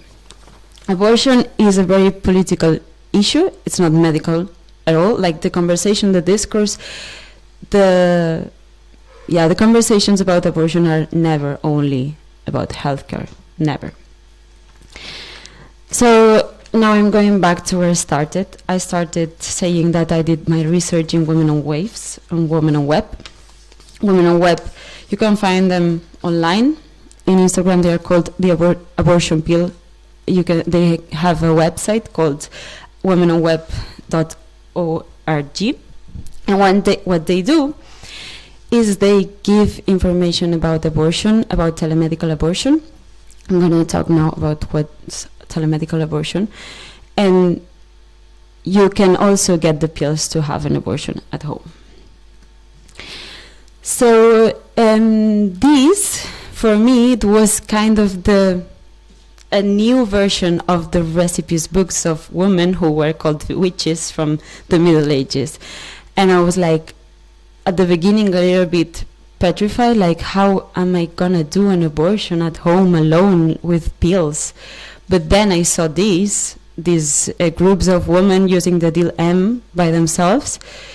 And then I understood that it's not that you're gonna use self-care devices and practices on your own. Is it you can have the power on your health, on your body, that you can understand your body in an individual but also in a communal way. And you don't have to enter an institution that has marginalized and disenfranchised lots of groups of the population. And self-sourcing for the abortion pill, it's an amazing and very frightening idea, to be honest, because the procedure, it's easy, but it can be dangerous as well. Abortion, it can lead to serious medical complications. So, of course, you want to have a hospital nearby. But also, I think that if you do it right, if you are in an early stage of your pregnancy, this can be a really good and not stigmatizing way to get rid of whatever. I mean, it's not a baby at all. So the abortive pill is based on mifepristone and misoprostol, and you can have it. Misoprostol, you can have it administered buccally or vaginally, and mifepristone, you have to administer it orally. And yeah, what they do basically, Women on Waves or Women on Web, but many other web pages, is that for women and people seeking for abortion who are living in countries where abortion is not legal, they send these pills to their houses, no? And you have to complete a questionnaire. You have to say, okay, I'm in the maximum to take this method is 9 weeks of gestation. So I'm pregnant for less than 10 weeks or 9 weeks. I have a hospital nearby. I have a community, or at least I have someone who I can trust if something bad happens to me. And also, I live in a country where abortion is not legal on request, which made me think, but what about those women who live in countries like the Netherlands, like Spain, where you can have an abortion on request, but still they cannot access abortion? First of all, do they exist? Is it something that happens? Second of all, what can they do to get the abortive pills through self-sourcing? And third of all, is self-care even a possibility for them?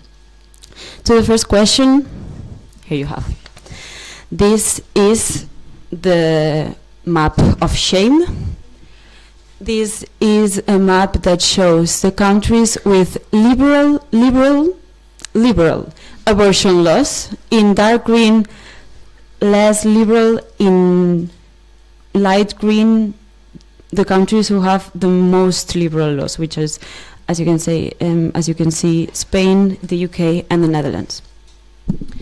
And the fact is that it is not possible to have an abortion for many people. And this means that troubling associated to abortion still happens. As you can see, it happens. You can see the little arrows, like people from France go to UK or to Spain, or people from Germany go to the Netherlands. But another funny thing is, and you cannot see it here, is that people that live in countries like Spain or the UK have to move within their same country to have an abortion. So, for instance, someone who is living in Galicia, over like the part of Spain that is more in the Atlantic, have to go to all the other way to Barcelona, which is in the Mediterranean coast. And this means taking a plane. This means having a delay on the day that you will have the abortion. This means emotional and psychological pain. This means economic costs. And this means that a law that is that was approved in 2010 only is not being applied correctly. And the government cannot assure that women living in a country with a liberal abortion law will have access to abortion. Well, I think that for now I said enough about how bad healthcare systems are, right? No, I think that it is important to talk about these things, but it is also important to keep a little bit of faith, to know that there are people. This is a study from the University of Barcelona, so it's not, an anarchist association doing that. It's something from the same institution. There are some people that are trying to change things, that are trying to make things better for the ones who have been marginalized historically and systematically. But we have to keep these topics in mind, because sexual and reproductive health is the first thing that gets that gets in danger when something happens, when there is when the right or the far right begins to, say, hi, here we are. And I wanted to end with this site that says, where violence is present, whether symbolic, structural, or literal, the effects are evident in depressed and broken bodies. This also makes a very good link, so it's a good way to end with her presentation and about pain. And, well, thank you very much. It's been a pleasure to talk about this.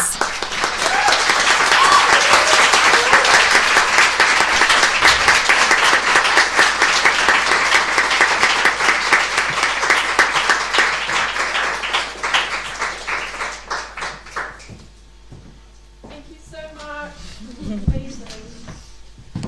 We have 2 microphones. Three. So, if anyone has any questions to either Lucy or Claudia, now is the moment. Okay, Luna, in the back. Okay. Now is the moment. Hi, thank you both for your presentation. And I wanted to ask how, because you, Cláudia, brought up the topic that community care is really important, and that self-medicating is also something that is where medicine comes from and where also should be coming back. How important it is to depend on the medical system or try to change the medical system, and how to balance that out with community care by ourselves, and not really trying to go to this man and tell them how we are suffering instead of just working with each other. Thank you. Yeah, it's a very interesting question. I also don't know the exact answer on that. I think that it's important to know what we can do and what we cannot do by ourselves. I will not do brain surgery on my group of friends, you know, like, no, but like there are so many things that are so simple and that we are not aware that we can do them by ourselves, that there's, of course, there are things that are more in the gray area, like where do we stop, like, taking care in the communities and going to the medical system. But there are things that are very clear for me, like this kind of stuff also about reproductive health, because it's been totally invisibilized. Why are we not doing this about menstruation on our period? It's crazy, like it's so easy. Why are we not doing this? But also I think that there are some things that you cannot, as a group of 20 people cannot do it. But the thing is that medicine should be not an institution, you know, like this God, untouchable thing. I don't know. I'm sorry, but yeah, it's a very, very interesting question. Maybe the answer is to decentralize knowledge, to make knowledge available for all, and to make medicine not as this never going to get there, because there are a lot of technicisms. It's very hard to feel at home or to feel welcome to the medical institution. It has a lot of barriers, knowledge barriers, procedural barriers. It has a lot of barriers. It's super, super hard for people from the street to get, you know, to understand even what the doctor is telling them. So maybe this is the first step. I don't know.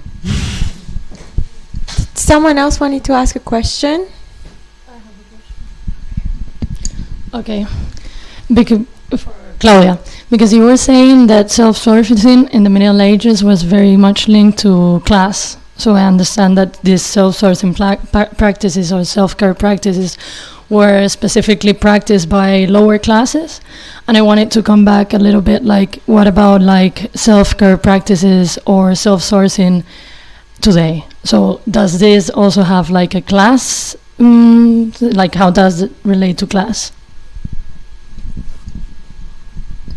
Yeah, it is also, it's also tricky, this topic, because it is always the poor, the ones who have to do these clandestine things, right? Like, it is the poor, is the less privileged that have to access abortion through, you know, whatever. Now is this, but before it was like mechanical procedures that were very, very, very, very dangerous. So it has a very important class, well, class is very important for self-care practices because it is a necessity for poor people to self-care, to practice any kind of self-care or self-sourcing. Like trans people have to access hormones because they cannot access them by the medical system. So it is important, but also it puts at risk again the same people, the poorest. So the thing is that maybe this life-saving power that people are accessing these kind of practices to save their lives, it can be transformed. It can not only have a life-saving power, but a transformative one, an emancipatory one, maybe a revolutionary one, I don't know. So, yeah. But it's always the poor, the ones who put the body at the first row, always. Another question? No? I'm very interested in what you were saying about like the origins of medicine and these initial carers in society. I think a lot of us hold this perception that this knowledge is totally lost and was lost with the burning of the witches. Through studying this, was any of this preserved in any way, or can you access it somehow? Yeah, I have only read the works of historians, so I'm not a historian, so they are the ones who go to the original documents. And they are saying, like, for instance, Monica Green, who is a historian from the US, she says it is very, very, very hard. That's why also, because it's super, super hard to get to these documents, to get to these figures as Trota, and to see, okay, she's real, because it's very hard to find the original sources. But they exist, and you have to, for instance, these the books that Trota wrote, they are in a bunch of libraries, in like public libraries. So you can like, I know in Barcelona, in the main library in Barcelona, there is one example, one book of her, and it's not the original one, it's a copy, but I can you can go and access it. And they have copies in different countries in Europe. About the recipes book, it's very, very hard. And what I have read, it's like some documents have, like some little notebooks have been found. We know that there maybe one woman put the name on a recipe, but we cannot know any of the other names of the women who wrote them. We don't know also the years. It's very hard. You just have this idea, but I think that historians now are like finding more things. Also, when you know what to look for, it's easier. So it's presumed that none of that knowledge is passed over to the standardized Western medical system. No, it has. In fact, medicine at the beginning of the professionalization of medicine was terrible. Like, they were doing crazy things. Like, you will not ever do that or use those methods now, because women and also lay healers and people from the communities were based their knowledge, and their recipes were like, this worked very well here, and another woman said, yeah, this worked very well in the recipes book. So it was kind of, observation, trial observation. It's the base of scientific method, right? And then when doctors just realized that it was crazy what they were doing, they just copied them, and then they called them witches and burnt them. Do you have any questions for each other? Oh, you have another question?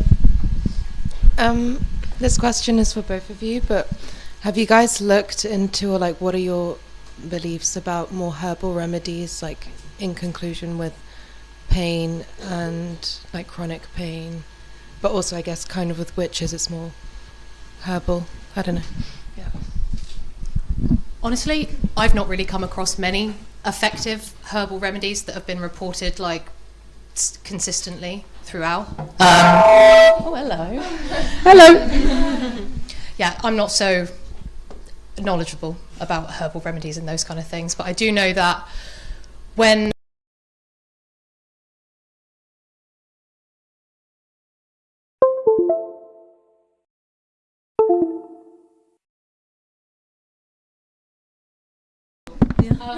but what you do find is, like, consistent, and also some of the things of what you said, is that with kind of community care and trying to, like, distribute care from within, I mean, something that I do is, my current project right now is looking at how people with contested illnesses use the internet to form community and to share information with each other and to produce their own form of counter knowledge. And these things are kind of incredibly delicate balances of what can be helpful and what can be harmful. And so for example, like one of the conditions that I am researching is something called Morgellons disease, which I can imagine probably no one has ever heard of in this room, and you won't, because it was only kind of discovered in 2007, but these people are really, really suffering.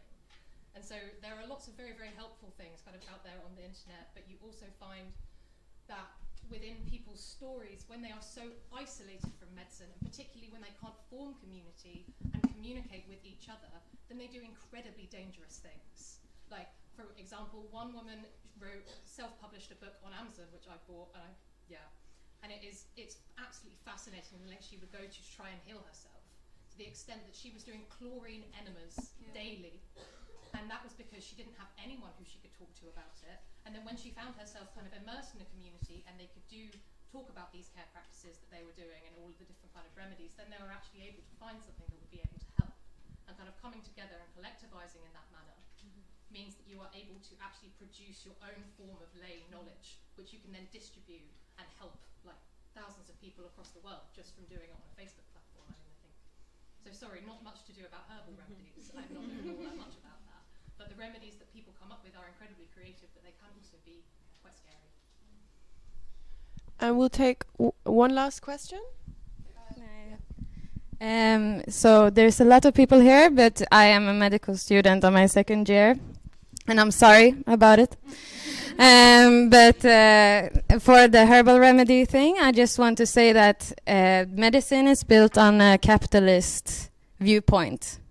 If there were herbal remedies that they can get money from, that are effective in a wider spectrum of the way, it will already be a part of medicine because it is something that they gain money from.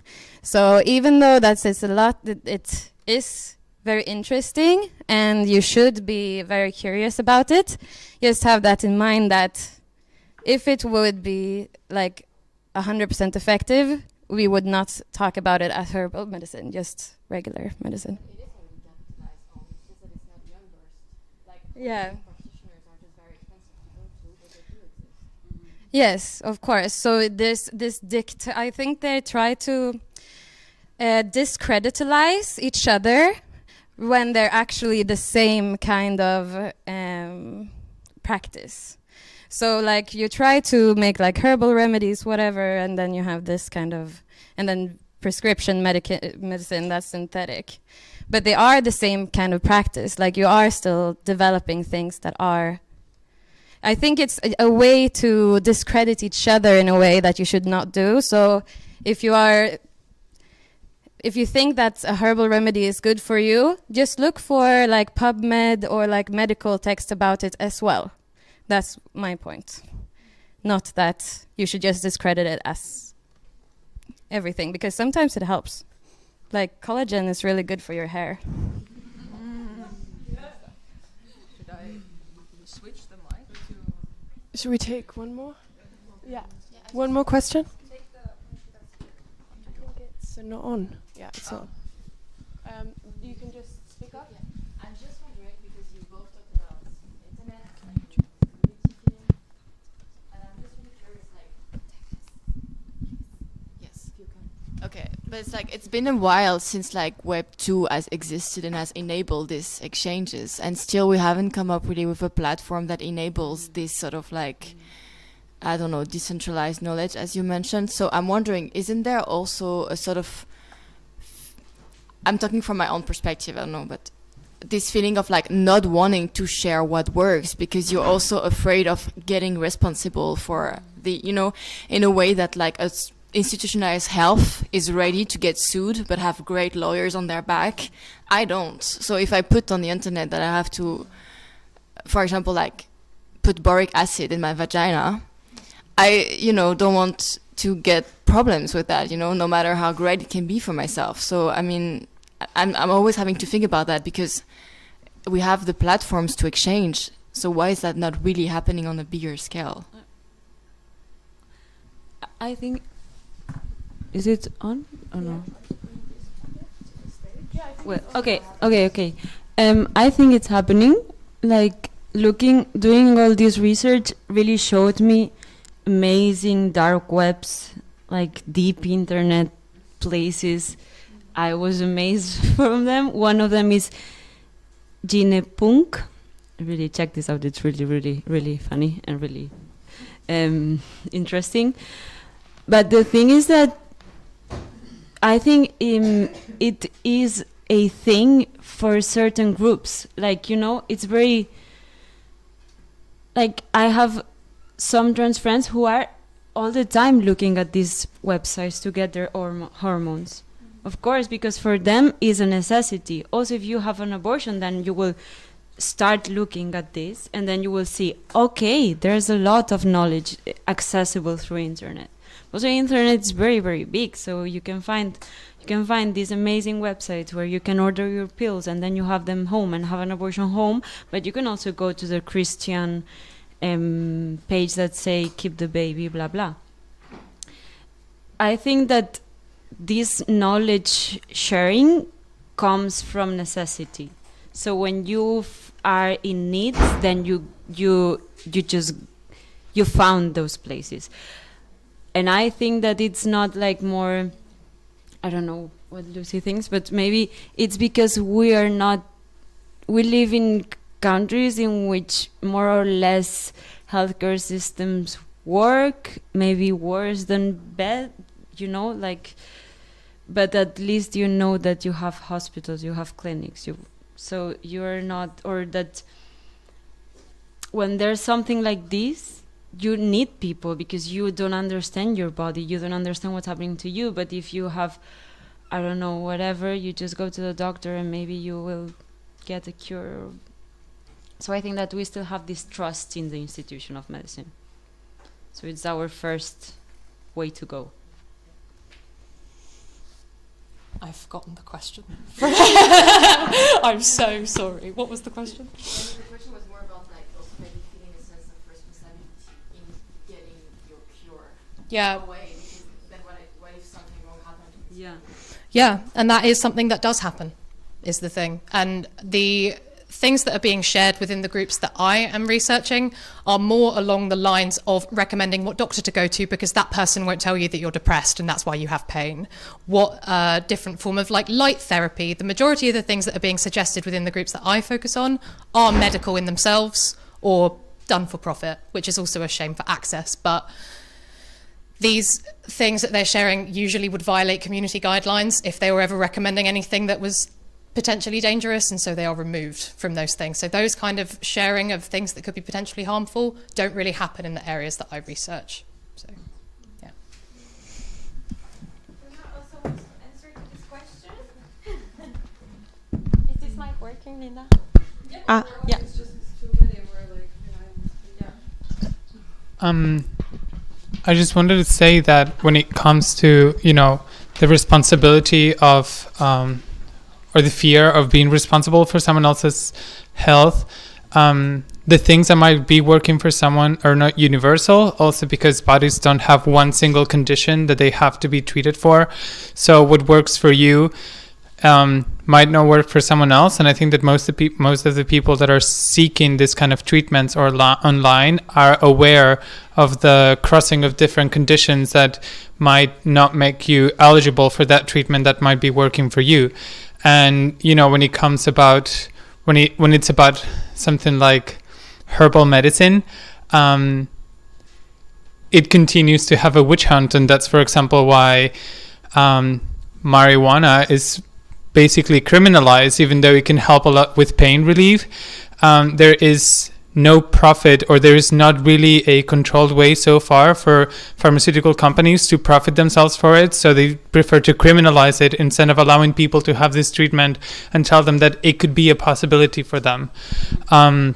So I think that there is a lot of gain that can come from communities online, but also, it's really difficult accessing this kind of places. Like on Facebook, there's very strict guidelines, and when I'm seeking for hormones to get myself outside of the medical system, I always have to put dots in between certain words to make sure that they cannot be banned, or like they were not going to remove it.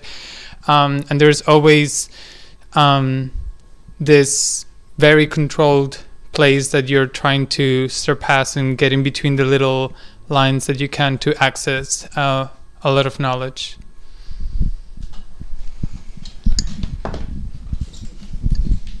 Okay, I think we should conclude this session of talks. Thank you so much, Lucy and Claudia.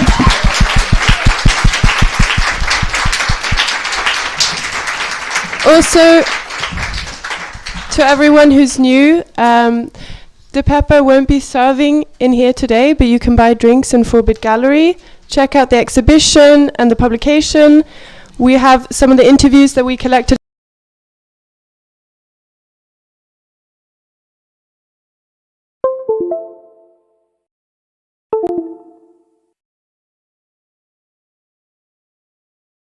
In around 45 minutes. So this is a break.